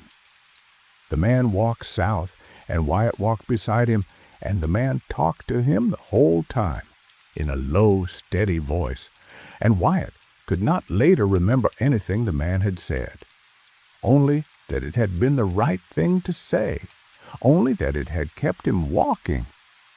After perhaps half an hour, the man stopped. The man said, "Wyatt, your truck is there. Do you see it?" Wyatt looked. His truck was there, parked at the section corner. His transit was still standing on its tripod in the pasture. His notebooks were still on the seat. Wyatt said, "Thank you." The man said, "Do not go home tonight, Wyatt. Not tonight. Sleep in the truck. Drive home in the morning. And when you get home, do not tell your wife where you have been. Do not tell anyone. and do not ever come back to this section. Ever. Do you understand me?" Wyatt said, "Yes." The man said, "One more thing. The bill of sale in your pocket, burn it tonight. Do not read it again, just burn it." Wyatt said, "Yes." The man turned and began to walk back north along the road. Wyatt watched him go, and as the man walked, Wyatt saw something he had not seen before. The man walked with a slight limp, favoring the left leg. In the same place Wyatt himself had taken a piece of shrapnel in '68. In the same leg, with the same limp Wyatt had walked with for 2 years after coming home, and that had faded eventually, and that he no longer had. Wyatt called out, "Wait." The man kept walking. Wyatt called out, "Are you me?" The man did not turn around. He raised one hand without looking back, and he waved. It was a wave that could have meant yes. It could have meant goodbye. It could have meant both. He kept walking north. He walked until he was small in the distance. He walked until Wyatt could not tell if he was still there or had turned into a shimmer of heat above the road. Wyatt walked to his truck. He got in. He locked the doors. He slept there in the driver's seat until the sun came up on Friday. On Friday morning, he drove to Kessler's Gate and out through it and back toward Roswell. He did not drive home. He drove to the outskirts of town, and he stopped at a filling station, and he took the envelope out of his shirt pocket. He took the bill of sale out of the envelope. He held it over the trash barrel by the pumps. He set it on fire with a match. He watched it burn to nothing. He put the envelope in with it and burned that too. And then he drove home. He told Linda he had finished the survey a day early. He told her Kessler had paid him in cash and left. He did not mention the road. He did not mention the mailbox. He did not mention the house. He never went back to that section. He wrote up the survey from his notebooks, and he filed the papers at the county office, and he never accepted another job east of a certain longitude in Chaves County. And when Buford Kessler died 3 months later, and his estate came looking for the final survey work, Wyatt sent it by mail and did not drive out. He worked another 20 years as a surveyor. He and Linda had 2 children, both girls. He retired in 1991. He did not tell anyone about the road ever until one afternoon in 1993 when he was sitting on his back porch with a beer, and he began to tell his oldest daughter, and he got as far as the mailbox with his name on it, and then he stopped. He said, "Never mind." He said, "It does not matter," and he did not finish.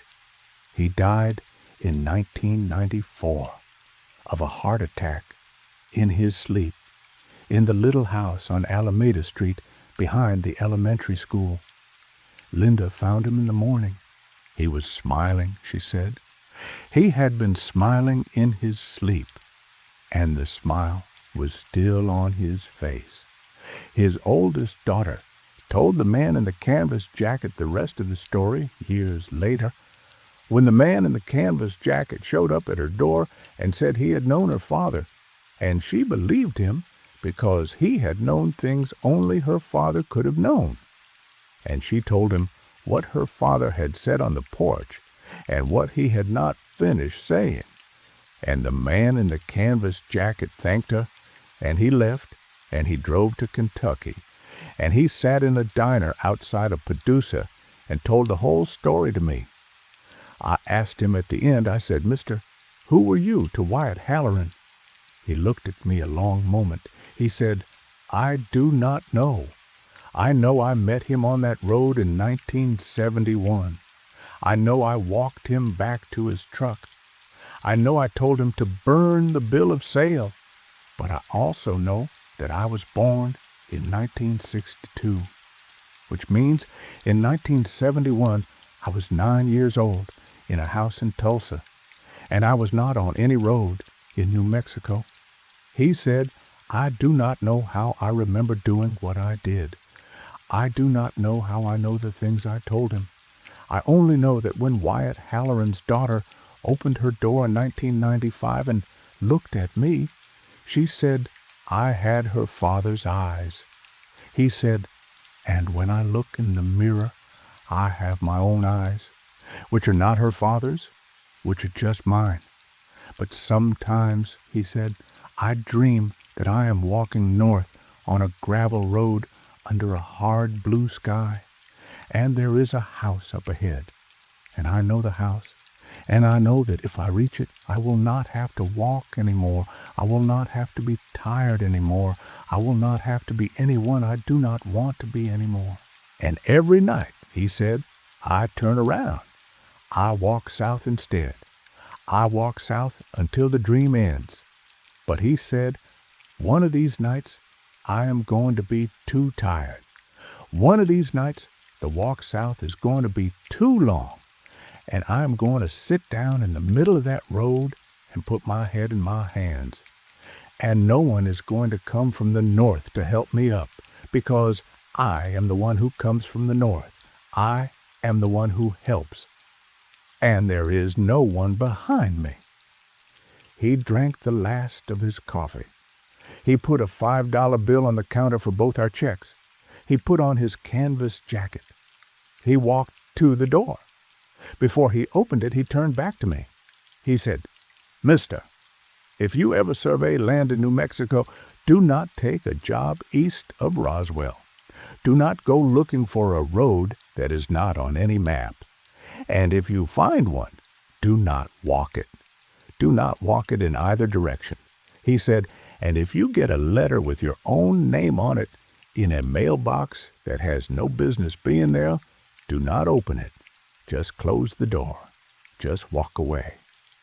Then he went out into the rain, and the little bell above the diner door rang once behind him, and he was gone. I sat there a long time.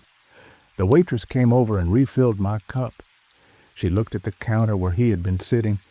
She said, Honey, who were you talking to? I looked at her. I said, the man in the canvas jacket, the one who just left. She looked at the door. She looked at the counter. She looked at me. She said, Honey, there has not been anyone sitting there. You have been sitting alone at that counter for an hour and a half. I have been watching you the whole time. You have been talking to yourself. I looked at the coffee cup where he had been sitting. It was clean, upside down on its saucer. It had never been used. I looked at the $5 bill on the counter. There was no $5 bill on the counter. There was only my own 10, which I had put down when I first sat down, and which the waitress now picked up to make change from. I did not argue with her. I paid my check. I walked out into the rain. I have not surveyed land in New Mexico. I have not walked any road east of Roswell. I have not opened any mailbox that had no business being there. But sometimes, friend, I dream of a gravel road under a hard blue sky, and a house up ahead, and a woman on the porch. And I do not know when I wake which direction I was walking. Story 4. This story sat in my journal for 40 years before I understood it. I wrote it down in 1984 when I first heard it, from a man named Franklin Osgood, who worked as the assistant archivist at a small historical society in Montpelier, Vermont. And I wrote it careful in my best hand, and I closed the journal, and I put the journal on the shelf. I did not open it again until this past October. I do not know why I opened it then. I only know that I did, and I read what I had written, and this time I understood it, and I have carried it since, and tonight is the night to tell it. Now listen close. This is Franklin Osgood's story, best as I can tell it. Franklin was 58 years old when it happened. He lived on a maple sugar farm outside of Cabot, Vermont, with his wife Ida in a farmhouse that had been in his family since 1862. The house was a big rambling thing with 3 chimneys and a dozen small rooms and a kitchen that had been added on in 1928, and it sat on a slope above a sugar bush of maybe 400 trees, and every February and March, Franklin and Ida hung buckets and boiled sap and made syrup, and the rest of the year Franklin drove into Montpelier and worked at the Historical Society, cataloging old family papers and shipping records and the diaries of dead selectmen, and Ida taught 4th grade at the elementary school in Cabot. They had one daughter. Her name was Meredith. In the autumn of the year this story took place, which was 2 years ago now, Meredith was 31 years old, and she lived in Portland, Oregon, and she worked in what Franklin described to me as some kind of computer job he did not entirely understand. She called her parents every Sunday afternoon. She flew home for Christmas and for the sugaring season if she could get the time off. She had a boyfriend named Aaron who was gentle and quiet and whom Franklin approved of. She was healthy. She was happy. She was, Franklin said, the light of his life, and had been since the moment the nurse had put her in his arms in the little hospital in Bar in 1992. The story begins on a Tuesday in October. Franklin came home from work at the Historical Society at 6 in the evening. Ida was already home. She had made a pot of chicken and dumplings and was setting the table when Franklin came through the mudroom. He kissed her on the cheek. He asked her how her day was. She said fine. She asked him how his day was. He said fine. They sat down and they ate, and they talked about the small things people who have been married 34 years talk about. And after supper, Franklin went into the front room to read. He kept his reading books on a low shelf beside his chair. He was reading, that October, a used paperback copy of a novel by Wallace Stegner called Crossing to Safety, which he had bought at a library sale for $1 in September, and he was about halfway through it, and he was enjoying it in the quiet way he enjoyed most things. He sat down in his chair. He picked up the book. He opened it to the page where his bookmark was. There was writing in the margin, not printed writing, handwritten, in pencil, in the small, careful hand of a woman. The note in the margin, beside a paragraph in which one of the characters was describing a house in Wisconsin, said, "Dad, this is the same porch we had at the lake in Champlain in '98. Do you remember?" Franklin sat very still in his chair. He knew the handwriting. It was Meredith's. He had been reading her handwriting for 25 years, since she had first learned to write in cursive in the 2nd grade, and he would have known it anywhere. It was her adult hand, the careful hand she used for letters and cards, not the looser hand she used for grocery lists. But he had bought the book used in September at a library sale from a bin of paperbacks that had been donated by strangers, and Meredith lived in Portland, Oregon, and the two of them had never, in 1998, rented a house on Lake Champlain. He turned a page. The next page had no writing, neither did the next. He turned back and read the first note again. It was still there. The pencil was faint, but real. He touched it with his fingertip. A little graphite came off on his skin. He kept turning pages. Forward. On page 142, in the margin beside a paragraph about a woman crying at a kitchen sink, there was another note in the same hand. It said, "Mom cried like this the morning after Grandma's funeral. You did not see." I saw. Franklin closed the book. He sat in his chair a long time. Ida called from the kitchen and asked if he wanted a cup of tea. He said no, thank you. She came into the front room and looked at him and asked if he was feeling all right. He said he was fine. He was just tired. She kissed the top of his head and went back to the kitchen.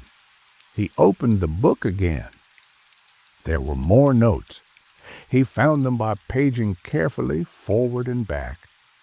There were 7 in total scattered through the book, all in Meredith's hand, all in pencil. He read them in the order he found them. The first was the porch note. The second was the note about Ida crying.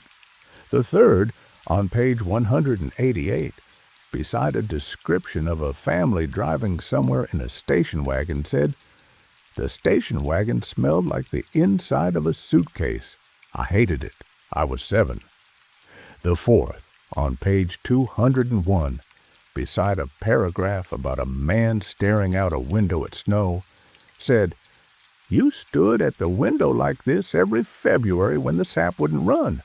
I watched you from the stairs. I thought you were angry. You were not angry. You were something else. I did not know the word." The fifth was on page 220. It said, "You told me once that you were afraid of the barn. You never told anyone else. You forgot that you told me."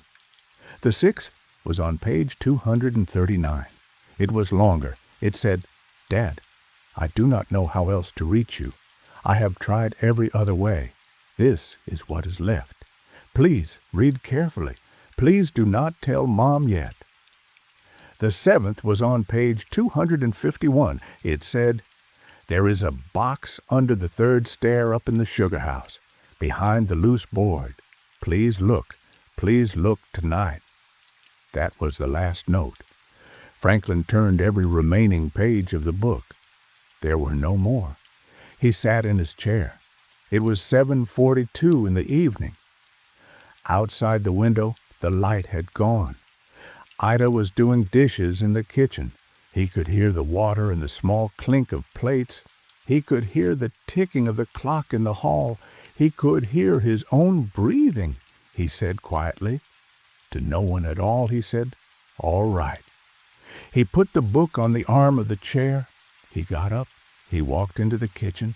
He said to Ida, "I need to go out to the sugar house for a minute. I left the lantern out there, and I want to bring it in before it freezes." Ida looked at him. It was too warm to freeze. She knew it. She did not say so. She said, "All right, honey. Do not be long."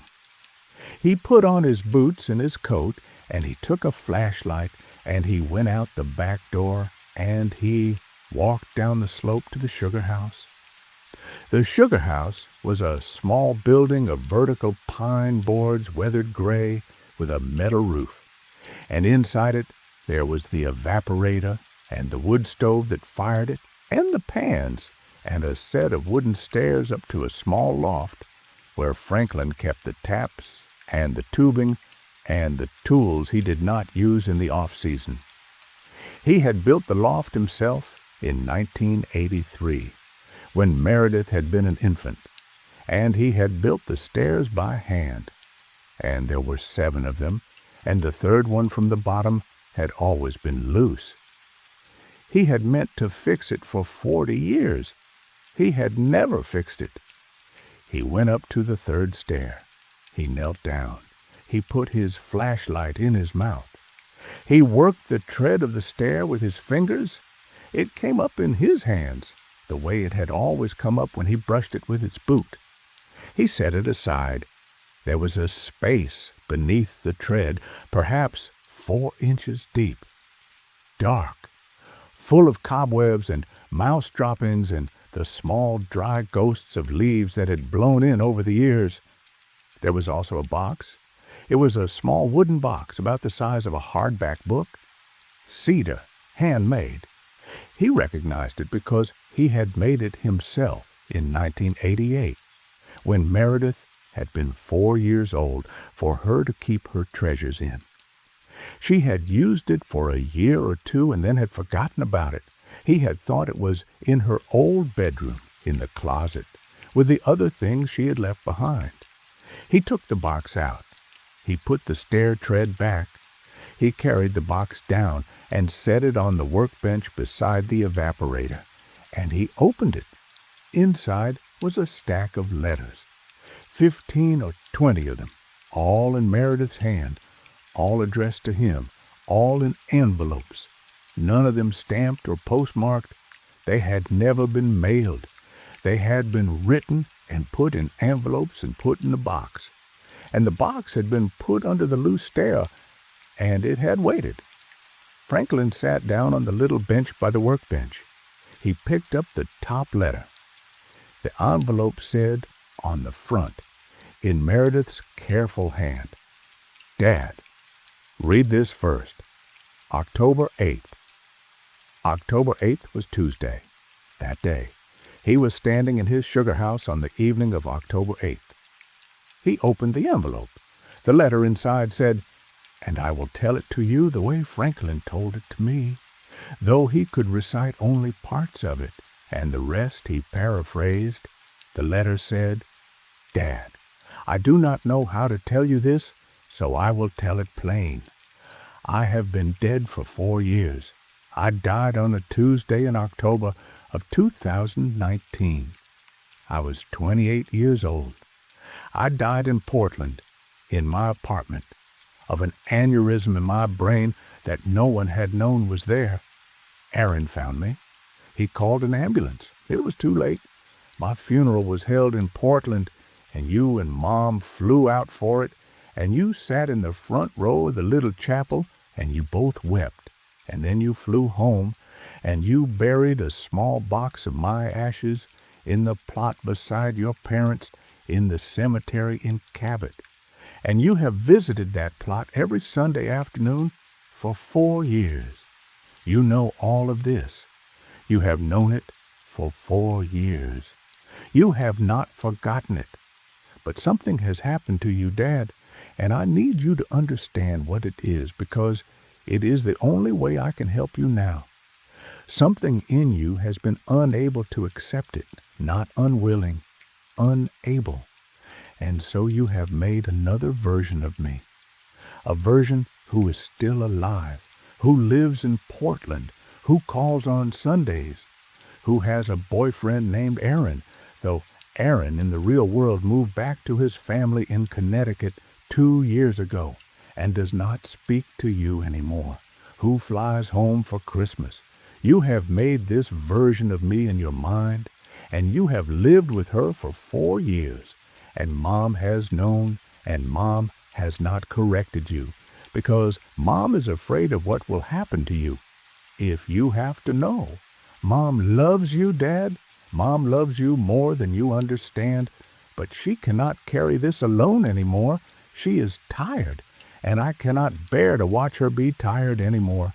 So I am telling you the only way I can, which is through the margins of a book you happen to pick up at a library sale, because the woman who donated that book was named Emily Prescott, and she died 2 months ago, and she was a medium in life, though she did not advertise it, and she left instructions in her will that certain books from her library be donated to certain sales in certain towns. And she wrote in the margins of them what she was told to write. She did not know me. She did not know you. She was told by whoever tells such women such things to write those notes, and she wrote them, and the book found its way to you. This is the only way I could reach you, Dad. Every other way was closed. Please read the other letters in order. I wrote them over the course of 4 years, from the place I am now, and I sent them to Emily Prescott in dreams, and she wrote them out for me and put them in the box under the stair. I do not know how. I only know that it is done, and that you are reading them now, and that I have been trying to reach you for a long time." Franklin sat on the bench in the sugar house a long time. He did not weep. That is the thing he told me. He said he had expected to weep if he was ever forced to know what he was reading, but instead he felt something else. He felt a great slow settling, he said, like a barn settling on its foundation after a wind, like the way an old house sounds at night when the day's heat leaves it and it eases back down onto itself. He felt himself settle, and in the settling he felt, for the first time in a long time, the shape of his own body, his own hands, his own weight on the bench. He had not felt any of it for a long time. He had not known, he had not been feeling it. He read the second letter. It was shorter. It said, "Dad, do you remember the funeral? Try to remember. The chapel had blue carpet. Aaron gave the eulogy. He wore his father's tie. You wore the gray suit you bought for Grandma's funeral in '89. Mom wore the black dress she does not wear anymore. Afterward, you and Mom went to a restaurant with Aaron's family, and you had a piece of pie you could not taste. You do remember. It is there. It has been there. Please, let it come." Franklin closed his eyes. He tried, and it came, not all at once, in pieces.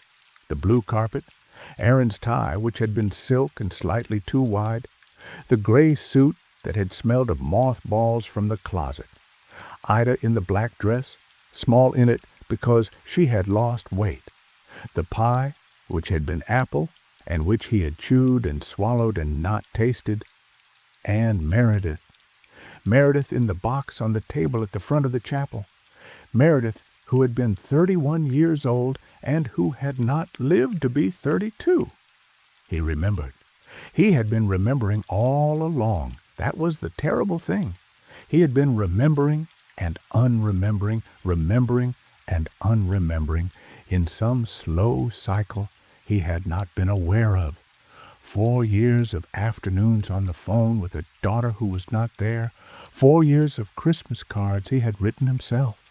4 years of Sunday afternoons at the cemetery where he had knelt at her stone and had told himself he was only visiting, as if she were away at school.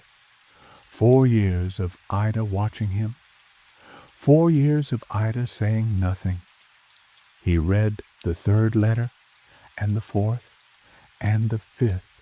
They were letters from his dead daughter, telling him things a dead daughter tells her father when she can.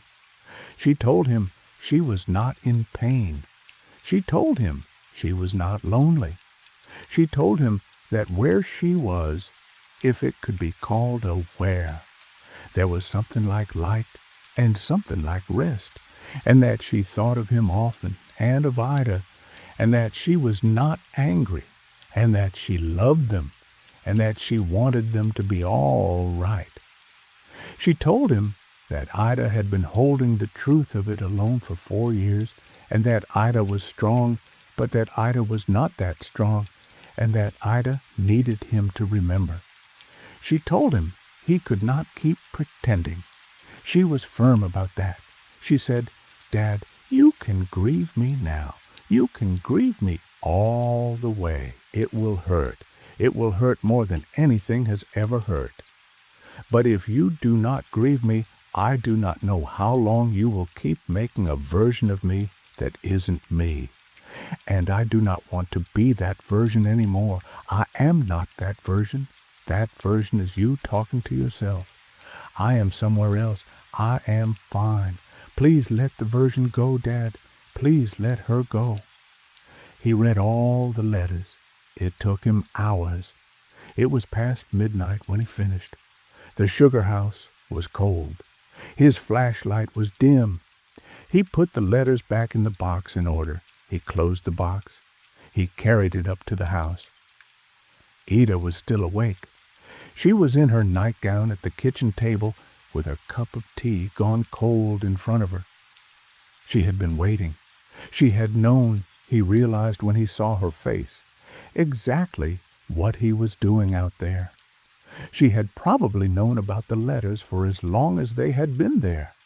She had left him to find them in his own time. He set the box on the table.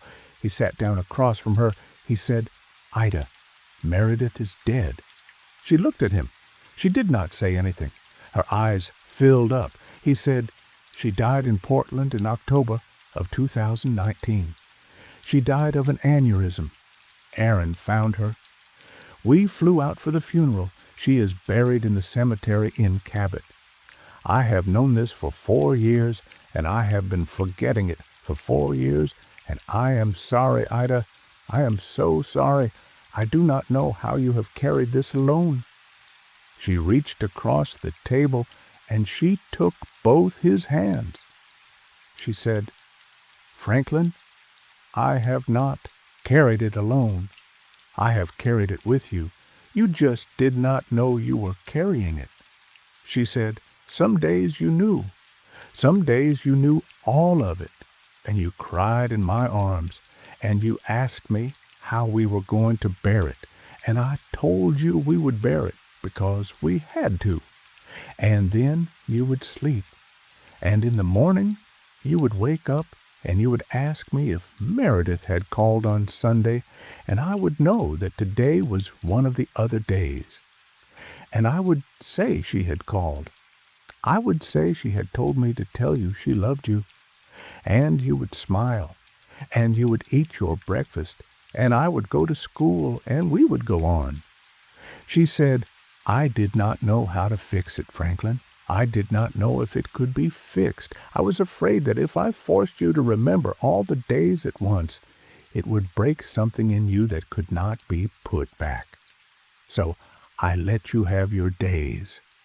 I let you have your daughter on the days when you needed her, and on the days when you knew I held you and we grieved. And I told myself it was enough." He wept then. He said he had not wept in 4 years, not really, not in any way that it counted. And he wept now, great, slow, ugly weeping, at the kitchen table in his flannel shirt, with his wife holding his hands. And Ida wept with him. And the kitchen clock ticked, and the wind moved in the maples outside, and their daughter was dead, and had been dead for 4 years, and would go on being dead, and there was no fixing it. They sat at the table until dawn. Franklin told me the rest of the story in 1984, which was, if you are keeping track of the numbers, 35 years before Meredith was born. That is what stopped me, friend, when I opened my journal this past October and read what I had written. Franklin Osgood told me that story in 1984. I was in Vermont for a wedding. I met him at a bar in Montpelier called the Black River Tavern. He was 58 years old. He bought me a beer. He told me about his daughter, who had died 4 years earlier, and how he had been forgetting and unforgetting her death for 4 years, and how his wife Ida had held it all with him. He told me about the book, about the box in the sugar house, about the letters. I wrote it down that night in my hotel room, careful, in my best hand. I did not think about it again for 40 years. This past October, I opened the journal. I read what I had written, and I noticed this time the dates. Meredith, according to what Franklin had told me, was born in 1992. She died in 2019. She was 31 years old. But Franklin told me this in 1984. Meredith was not born yet, would not be born for 8 years, would not die for 35. I sat with the journal in my lap for a long time, and I thought, well, there are a few possibilities. Possibility 1, I wrote the dates down wrong, but I did not write the dates down wrong. My handwriting was clear, 1984, and the dates within the story 1992 and 2019 were also clear, and Franklin had been very particular about the dates when he told me, because he said the dates were important, that the dates were how he had finally known. Possibility 2. Franklin was a fraud. He told me a made-up story in a bar for the price of a beer, but I had believed him at the time, and I still believed him, because a fraud does not tell a story like that. A fraud tells a story with the horror at the front. Franklin's story had the horror at the back, and he had gotten quiet telling it, and he had wept at his own table when he told me about weeping at his own table, and I do not believe a man weeps for a beer. Possibility 3. Franklin was telling me the truth as he understood it. He was 58 years old in 1984. His daughter had died 4 years before in his understanding, though she would not be born for another 8 years by any calendar I could keep. Ida had been holding it with him. The letters had been in the box under the stair. All of it had happened, but it had happened in a time that was not the time I was living in, or perhaps it had not happened yet. Perhaps in 1984, Franklin Osgood was already remembering something that had not occurred. Perhaps he had been given his grief in advance. Perhaps somewhere, in whatever place gives such things, the accounts had been kept in a different order than we keep them, and Franklin was living forward and backward at once, and his daughter had died and been born and died again, and would be born and would die, and Franklin was standing in the middle of it, trying to hold the pieces in the order that made a life. I do not know, friend. I do not know what any of it means. I know that this past October, after I opened the journal, I wrote a letter to the Historical Society in Montpelier. I asked if Franklin Osgood still worked there, or if they had records of him. I got a reply 2 weeks later from a young woman named Alice, who was the current archivist. Alice said the Historical Society had no record of any Franklin Osgood ever. Not as an employee, not as a volunteer, not as a donor. She said she had checked the personnel files back to the founding of the society in 1942. There was no Franklin Osgood. She said she was sorry. She could not be more help. I wrote back. I asked if there was a family named Osgood in Cabot who ran a sugar farm. She wrote back a week later. She said she had called the town clerk in Cabot. There was no Osgood family in Cabot. There had never been an Osgood family in Cabot. There was a farm on the slope above a sugar bush, but it had belonged to a family named Purley for 6 generations, and the Purleys had all their children, and no one had ever died there, and the sugar house had been rebuilt in 1968 after a fire, and the stairs up to the loft were metal, and there had never been a loose 3rd stair. I wrote back. I asked one more thing. I asked if the town of Cabot had a cemetery, and if there was a Meredith Osgood buried there, born in 1992, died in 2019. Alice's last reply was short. She said she had visited the cemetery herself at my request because she was curious now and had a free afternoon. She said there was no Meredith Osgood. She said there was no Osgood at all. She said she had walked every row, but she said she had noticed one thing, and she was hesitant to tell me because she did not know what it meant. There was a plot in the far corner near the stone wall with no stone, just a small metal marker of the kind the funeral director sets in the ground before the family orders a monument. The marker was rusted.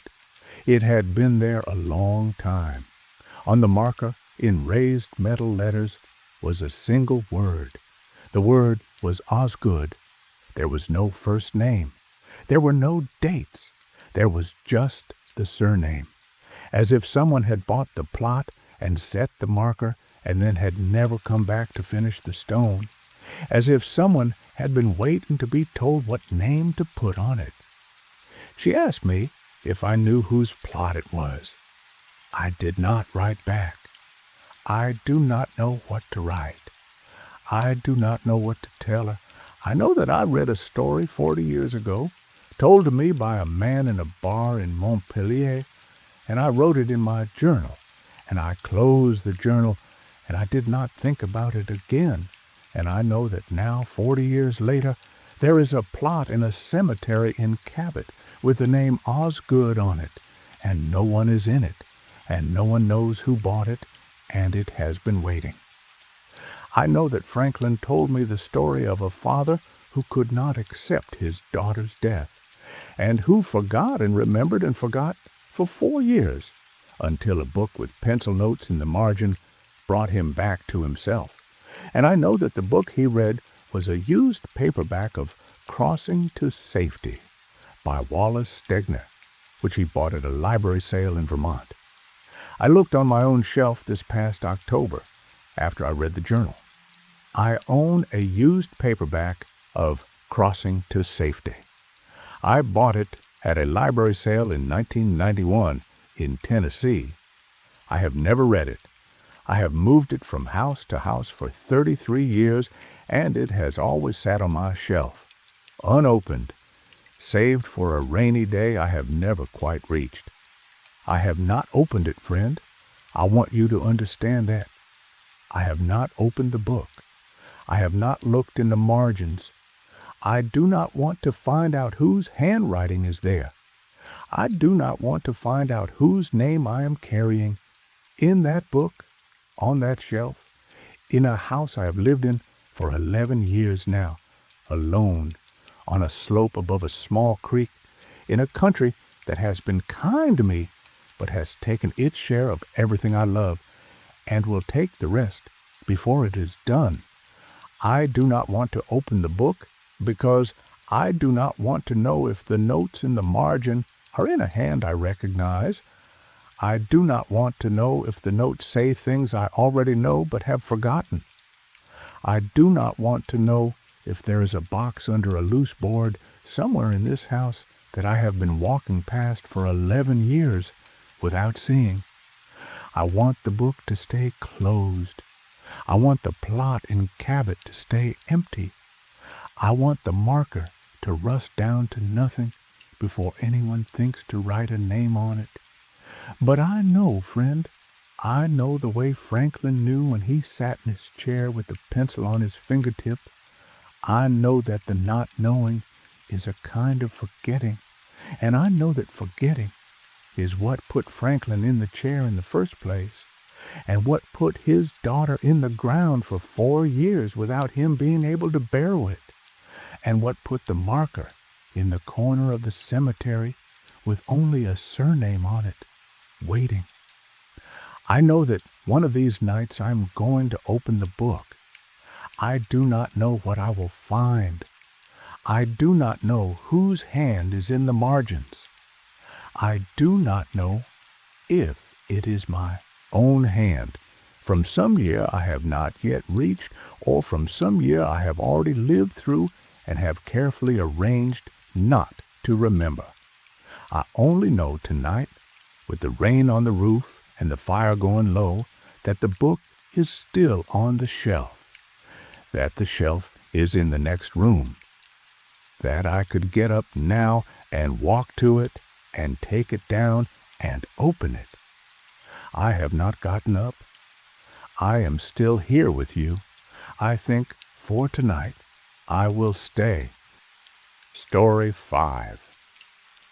A woman told me this in Charleston when I was still working the mail route, though not the Charleston you are thinking of, not the one in South Carolina with the pretty streets and the wrought iron, the other Charleston, the one in West Virginia. I was passing through in the summer of 1976, and I stopped at a boarding house run by a woman named Della Marchetti, who was then 71 years old and half blind and sharp as a paring knife. And she told me this story over 3 cups of coffee on her back porch while a rain came in from the west.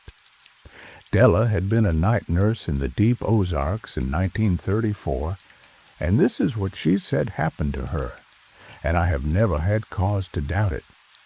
Now listen close. This is how Della told it to me, best as I can tell it back. She was 29 years old in the autumn of 34. She had trained as a nurse in St. Louis at a Catholic hospital, and she had graduated in 1928, and she had gone to work in Missouri and then in Arkansas, and by 1934, the Depression had eaten most of the paying nursing jobs, and Della had taken to hiring out privately to families who needed someone to sit with a dying kin, or with a woman in a difficult confinement, or with a child who had taken the fever. She traveled by train and by mule and by foot, and she carried her nursing bag and her cotton uniform and a change of stockings and a small book of prayers her mother had given her, and she went where she was needed. In October of 34, she got a letter from a preacher in a little holler in the Ozark Mountains, up in the corner of Arkansas near the Missouri line. The preacher's name was Reverend Oscar Whitten, and he wrote in a slow, careful hand, and he said his wife was dying. She had a wasting sickness, the doctor had said, though the doctor was 2 counties away and had only seen her once. Reverend Whitten needed someone to sit with her at night, because he could not stay awake and preach both, and there was no one else in the holler with any nursing training. He offered 50 cents a day and a bed in a back room and 3 meals. Della wrote back and said she would come. She took the train to Harrison and then a wagon to a town called Marble Falls, and then a mule up a track that wound through the hills for 6 hours. And on the evening of the 4th day of travel, she arrived at the preacher's cabin. The cabin sat in a small clearing at the head of a holler. It was a 2-room log cabin with a stone chimney and a shake roof, and behind it stood a chicken coop and a corn crib and a small privy, and in front of it a footpath led down through the woods to a plank church that sat at the mouth of the holler, maybe half a mile away. The preacher met her at the door. He was a lean man of 60, in a black coat, gone gray at the elbows, with a gray beard and eyes that had gone tired in a way Della recognized from other men who had watched their women fade. His wife's name was Sarah. She was 58. She was in the bed in the back room. She weighed, Della guessed by the shape of her under the quilt, perhaps 80 pounds.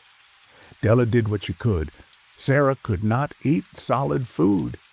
Della fed her broth and cornmeal mush thinned with buttermilk, and she wiped Sarah's face with cool water, and she prayed the small prayers her mother had taught her, and she sat with Sarah through the nights while the preacher slept in the front room. It was hard work, but it was known work. Della had done it many times. For 4 nights, everything went as it was meant to go. On the 5th night, which was a Wednesday, the preacher came to Della before he went to bed, and he said he would be preaching on Sunday. It was his usual Sunday sermon, he said. He had preached in that church for 31 years, every Sunday, come rain or ruin or the death of his own daughter, which had happened in 1922, and had not stopped him from preaching that Sunday. He said he would preach this Sunday, too.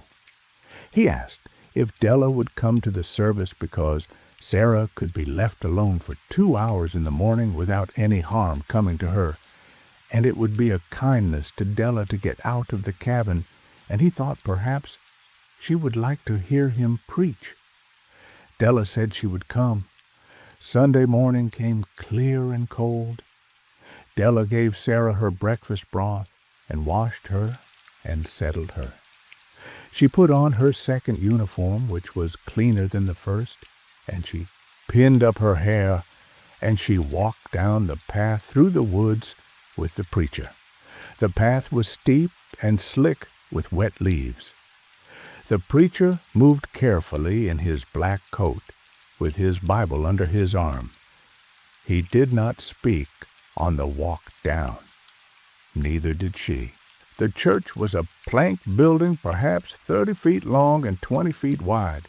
It had 6 windows, 3 on each side with clear glass in them, and a door at the front and a small stove in the back, and 8 pews, 4 on each side of a center aisle.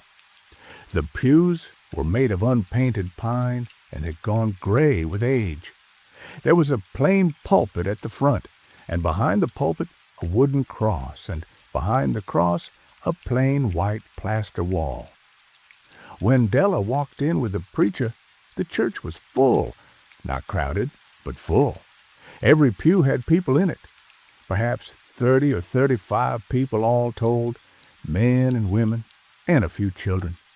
They sat quiet, hands in laps, looking toward the front. They wore their Sunday clothes, which in that holler in 1934 meant clean overalls and a clean shirt for the men, and a plain dress and a bonnet for the women, and the children in scrubbed faces and slicked down hair. There was a smell in the church that Della noticed at once, a smell like damp wool and lamp oil and the wax that comes out of an old wooden pew when it has been sat in for many years. And there was a quiet, not silence, a quiet.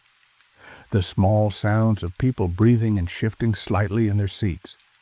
But no one spoke. No one whispered. No one turned to look as she and the preacher came in. The preacher walked up the aisle. Della sat down at the back on the last pew on the left, closest to the door. She folded her hands in her lap. She listened. The preacher preached for an hour and 10 minutes. He preached on the book of Ecclesiastes. He preached that there was nothing new under the sun, and that a time to be born and a time to die were the same time in the eyes of the Lord, and that grief and joy were only 2 names for the same weather. He preached slow and steady, without raising his voice, and Della found herself moved in a way she had not expected to be moved. It was a good sermon. She would remember it. She looked around the church while he preached. She let her eyes go from face to face. She was, she said, curious in the way a stranger is curious about the neighbors of a place. She wanted to know who her patient's neighbors were. She wanted to put faces to the names Sarah had murmured in her fever, the names of the women who had brought casseroles the first week Sarah took to bed, the names of the men Reverend Whitten had baptized in the creek behind the church over 31 years. She looked at the faces. She said, when she told me the story 42 years later, she said the faces were the things she remembered most. Not the sermon, not the smell of the wax. The faces, they were ordinary faces, weathered and kind and worn, a woman with red hair and freckles and a small child on her lap, an old man with a white beard and a black hat in his hands, a young couple in the second pew from the front sitting close, the woman leaning her head against the man's shoulder in a way that suggested newlywed or newly returned from a long absence. A man in the middle pews, alone, with a fresh cut on his jaw as if he had shaved that morning with an unfamiliar razor. A boy of perhaps 12 in the pew across from Della, who kept looking at his hands as if he had never seen them before. They listened to the sermon, They did not fidget. They did not cough. They did not turn the pages of the small Bibles in their laps, though many of them had small Bibles in their laps. They sat and they listened. The preacher finished. He gave the benediction. He raised both his hands. The congregation stood. They bowed their heads.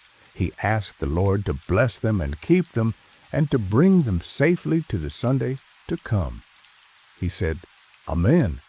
The congregation said, Amen, all together, in one voice. The preacher walked down the aisle. Della stood up to walk out with him. The congregation did not move. They stood in their pews, heads still bowed, hands still folded. As the preacher passed them, they did not look up. Della followed him out. At the door, she turned back to look at the church. The congregation stood still, heads bowed. Not one of them moved. The preacher took her arm gently and turned her toward the path. He said, Come, Miss Marchetti. They will see themselves out. They always do. They walked up the path. The trees were bright in the autumn cold. She looked back once when they had gone 100 yards. The church stood in the clearing, small and gray, its door standing open. She could not see anyone through the door, but she could hear something. She could hear the sound of a hymn being sung, very softly, slowly, in many voices. She said to the preacher, who is leading them in the hymn. The preacher did not answer for a moment. He said, They lead themselves, Miss Marchetti. They have always led themselves. She did not ask any more questions on the walk up. When they got back to the cabin, Sarah was awake. Della went to her at once and checked her and gave her water. Sarah's eyes followed her. Sarah did not speak. Sarah had not spoken since Della had arrived, though the preacher said she had spoken as recently as a week before. Della sat by her and read to her from the small book of prayers her mother had given her, and after a while Sarah closed her eyes. That night, when the preacher had gone to bed, Della sat by Sarah's bed, and she thought about the church. She thought about it careful, the way a nurse thinks about a symptom. She thought about the smell of the pew wax, which had been stronger than the smell of a church that was used only once a week.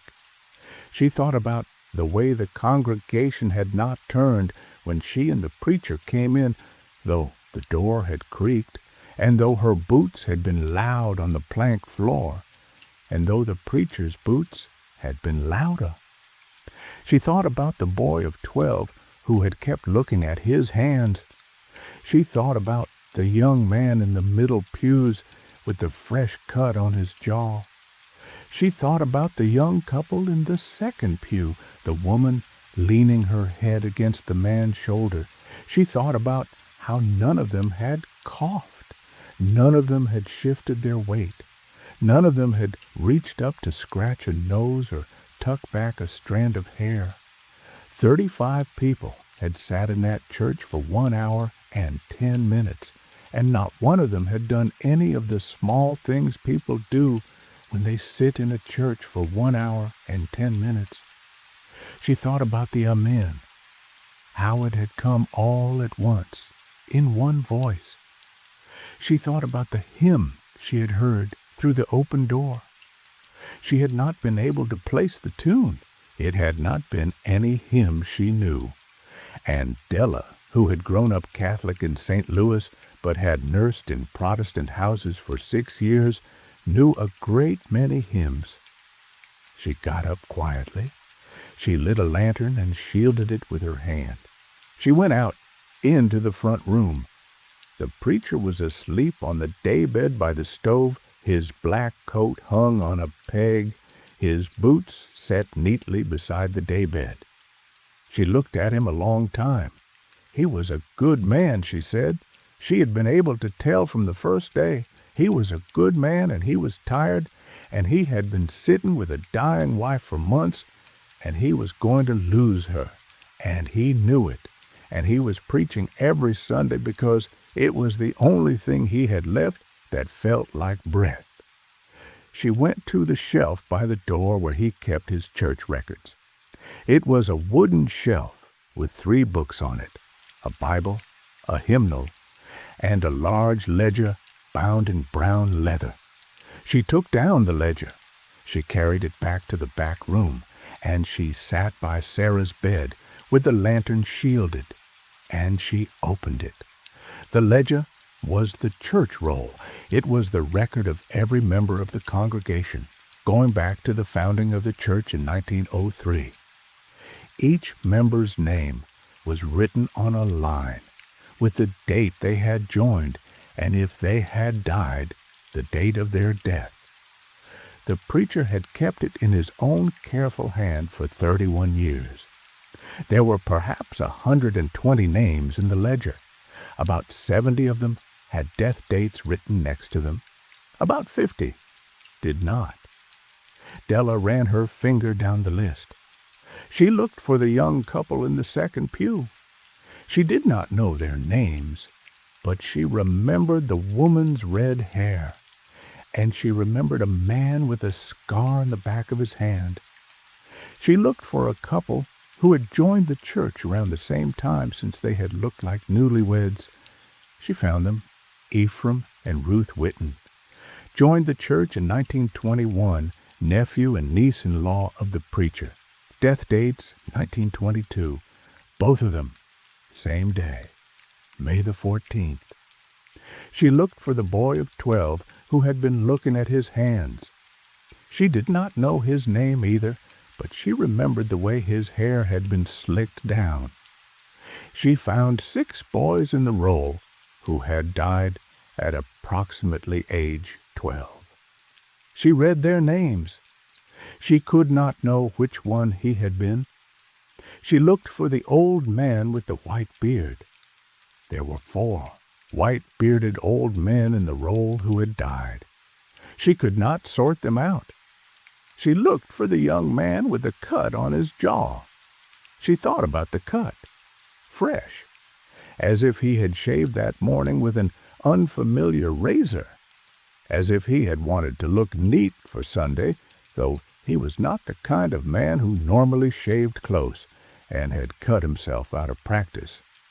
There was a young man in the roll named Silas Whitten, the preacher's son. Joined the church at his baptism in 1910. Died in 1922, May the 14th. Della sat with the ledger in her lap a long time. May the 14th, 1922. There were 9 names in the roll with that date of death. All of them Whitten or married in to Whitten. Ephraim, Ruth, Silas, Mabel, aged 9. Josiah, aged 7.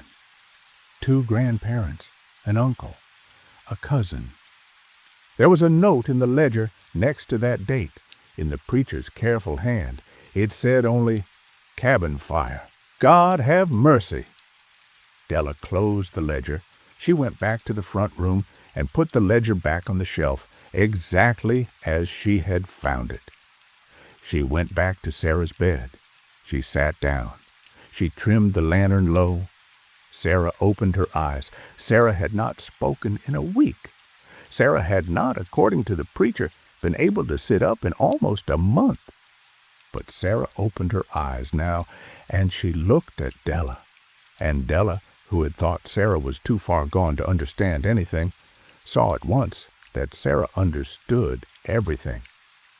Sarah spoke. Her voice was very small. It sounded like a voice heard through a wall. Sarah said, "They come every Sunday." "He does not know." Della sat still. Sarah said, "They come because he preaches. They come because he calls them. He does not call them on purpose. He calls them because he loves them. Because he has never stopped loving them. Because he stands at the pulpit every Sunday and he preaches to the ones he lost as if he had never lost them. And they hear him, Miss Marchetti. They hear him from wherever they have gone. and they come. Sarah closed her eyes for a moment. Della thought she was gone. Then Sarah opened them again. Sarah said, "They do not know they are dead. That is the mercy of it. They come to church, and they sit in their pews, and they listen to Oscar preach, and they sing their hymn afterward, and they walk home, and they think they are alive, and they are happy. My son, my grandbabies, my brother, Oscar's mother, everyone we ever lost. They come every Sunday. They have come every Sunday for 12 years. Della said quietly, "Why do you tell me this now?" Sarah smiled. It was a very small smile. She said, "Because when I die, Miss Marchetti, I will not know I have died either. I will not know. I will go on. I will get up out of this bed in the morning, and I will make Oscar his coffee, and I will walk down to the church on Sunday, and I will sit in my pew, and I will listen to him preach, and I will think I am alive, and I will not know. And that will be kind in a way. That will be kind to me, but it will not be kind to Oscar, because he will keep preaching, and I will keep coming, and every Sunday for the rest of his life he will preach to a church that has more of me in it than he knows, and he will not see me because he does not see the others, and I will not see myself." She said, "Miss Marchetti, I want you to do a thing for me." Della said, "Tell me." Sarah said, "When I die, when it is over, I want you to walk down to the church alone on a Sunday. When Oscar is preaching, I want you to stand at the back, and I want you to look at the pews, and I want you to find me, and I want you to walk up to me, and I want you to tell me." Della said, "Tell you what?" Sarah said, "Tell me that I have died. Tell me plain. Tell me the date I died and the place I died, and that I am buried in the little cemetery behind the church, and that Oscar has kept a lock of my hair in his Bible. Tell me all of it, and then take my hand and lead me out of the pew and out of the church and into the woods, and let me go. Let me go, Miss Marchetti. Do not let me keep coming. I do not want to keep coming. I do not want to sit in that pew for 12 years the way Ephraim has sat in his. I do not want to be a comfort that Oscar cannot see. I want to be gone. I want to be gone all the way." Della said, "Sarah, I do not know if I can do that." Sarah said, "You can. You will know how when the time comes. You have the seeing in you. That is why you saw the pew wax and the amen. That is why you looked in the ledger tonight. Most people who come to that church do not see. Oscar himself does not see, but you did. So you can do this for me. Please, Miss Marchetti, please." Della said, "All right." Sarah closed her eyes. She said, "Thank you." She died at 4 in the morning, quiet, between one breath and the next. Della called the preacher. The preacher came in his nightshirt, and he stood at the bedside a long time, and he did not weep. Della had seen many men not weep in that same way. It was not that he did not feel it. It was that the grief had gone somewhere else in him, somewhere it could not come out easy. The funeral was on Tuesday. They buried Sarah in the little cemetery behind the church, next to the plot where 9 Whitons had been buried in May of 1922. Della helped dig the grave. So did 4 men. From the holler, men she had not seen in the church on Sunday. Men who were, she understood now, the living men of the community. The ones who did not go to church anymore because they had lost too many and could not bear to sit in the pews. They dug in silence. The preacher preached a short graveside service. Sarah went into the ground. Della stayed on at the cabin for another week. She helped the preacher pack Sarah's things. She cooked his meals. She kept his fire. On the following Sunday morning, she walked down to the church with him. The preacher went in first, in his black coat, with his Bible under his arm. Della waited at the tree line at the edge of the clearing. She waited until she could hear his voice from the pulpit, low and steady, beginning his sermon. Then she walked down. She opened the door. She stood at the back of the church. The pews were full. She saw them all again. The woman with the red hair, the old man with the white beard, Ephraim and Ruth in the second pew, Silas with his cut jaw, the boy of 12, still looking at his hands. And in the third pew on the left, in a place that had not been filled the week before, sat Sarah.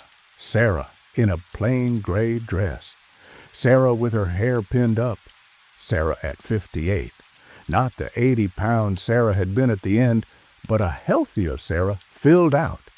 The way Sarah must have looked 5 or 6 years before the wasting began. Sarah with her hands folded in her lap. Sarah looking toward the pulpit, listening, looking at her husband with a small soft smile on her face. Sarah did not know she had died. Della walked up the aisle, slow. The floorboards creaked under her boots. No one turned. The preacher at the pulpit did not stop preaching. He looked over Della's head as if she were not there. Or perhaps he saw her but did not see anything strange in her walking up the aisle during his sermon. Della could not tell. She reached the third pew. She slid in beside Sarah. She sat down. Sarah turned to her. Sarah smiled. Sarah whispered, "Miss Marchetti, it is good to see you. Have you come to hear Oscar preach?" Della whispered back, "Sarah, I have come for you." Sarah looked puzzled. She said, "For me? Why?" Della said, "Sarah, I have to tell you something. I have to tell you plain. Will you listen?" Sarah said, "Yes." Della took Sarah's hand. It was cool, not cold, cool the way a hand is cool on an autumn morning. Della said, "Sarah, you died. You died 3 weeks ago. It was on a Wednesday morning at 4 o'clock. I was with you. Oscar was with you. It was quiet. You did not suffer at the end. We buried you the following Tuesday in the cemetery behind this church, next to your son Silas and your grandchildren and the others you lost in the fire in 1922. Oscar keeps a lock of your hair in his Bible now. He carries it with him. He preaches with it. He is preaching with it right now." Sarah was very still. Della said, "You did not know. That is all right. Nobody blames you for not knowing. It is a hard thing to know, but I need you to know it now. Because you asked me to tell you. You asked me before you died. You made me promise," Sarah said, in a voice that was smaller than the voice she had spoken with in the pew. She said, "I asked you." Della said, "You did. You asked me to tell you plain, and to lead you out of the church, and to let you go." Sarah looked toward the pulpit. She looked at her husband. He was preaching about the book of Isaiah. His voice was going up and down the way his voice went when he was in the middle part of a sermon. He did not look at her. He had never once looked at her in 12 years of preaching to a full church because he did not know she was there. Sarah said, "Oh, just that." "Oh," she said, "Miss Marchetti, will you take me out? I do not think I can stand on my own." Della said, "Yes." Della stood. Sarah stood with her, holding her hand. They stepped out of the pew. They walked down the aisle together. No one turned. The preacher preached on. The other dead sat listening. Della and Sarah walked out through the door of the church. They walked around the side to the little cemetery. They walked to Sarah's grave. Sarah looked at the stone. It had her name on it, and the dates, and a short line the preacher had chosen. It said only, "She was patient." Sarah said, That is the kind of thing he would put on my stone." She smiled. She let go of Della's hand. She walked into the woods behind the cemetery. She walked slow in her plain gray dress, and she did not look back. And after perhaps 40 steps, she was gone. Not that she disappeared. Della watched her the whole way. She just walked into the trees, and the trees went on being trees.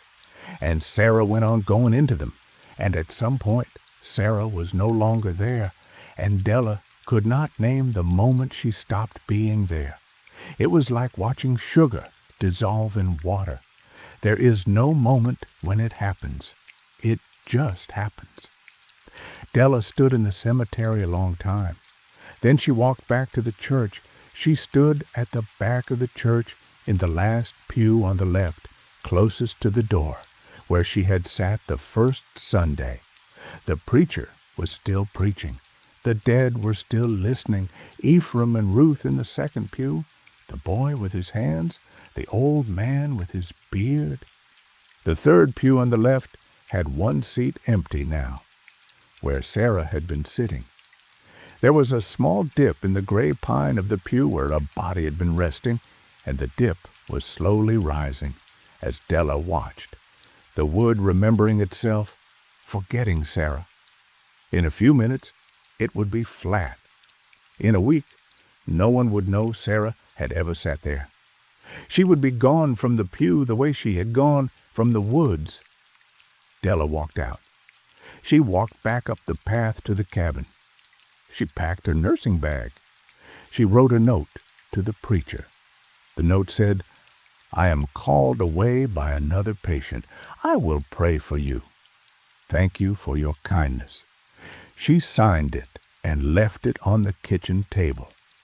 She left the payment he had given her in cash, folded under a small dish. She walked out the door and down the path and past the church, and she did not go inside, and she did not look through the door, and she walked 6 hours down the track to Marble Falls, and she did not go back.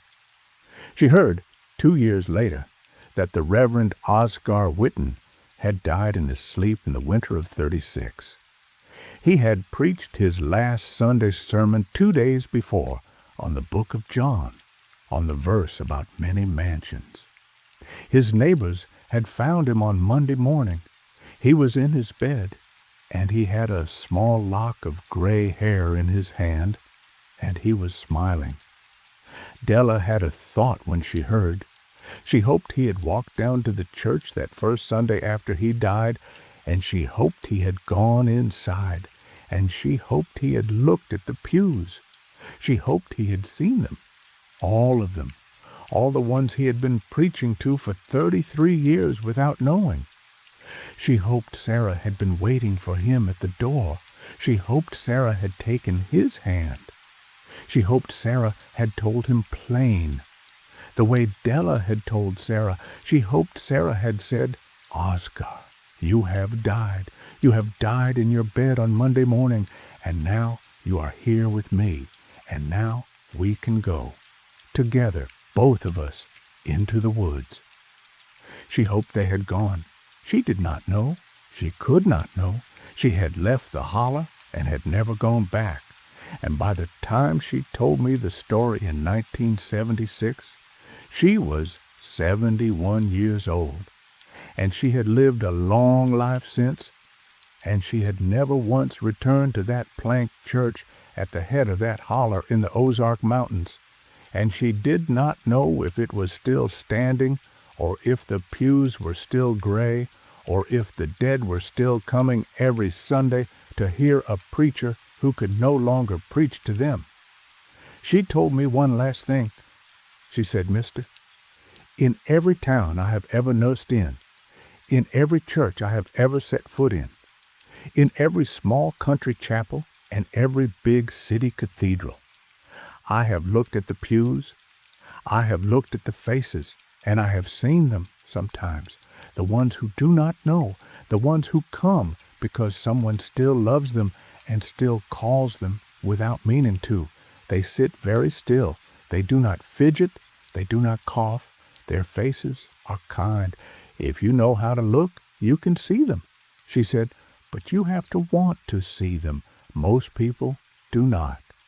And that is a mercy in its own way, because if you see them once, you see them always, and you cannot ever again sit in a church without wondering, without counting, without looking at the woman in the second pew and thinking, are you here or are you the memory of yourself?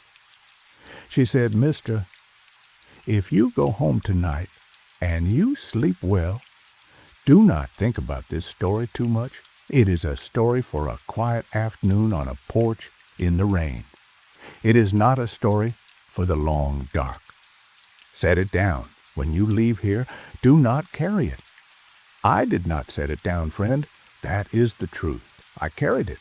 I have carried it for 40 years now, and I have looked at pews, and I have looked at faces, and I have wondered. I wonder now tonight about your church, whichever one you go to, or the one you used to go to, or the one your grandmother took you to when you were a child and would not sit still. I wonder if you know the faces of the people in it. I wonder if you have looked at them close.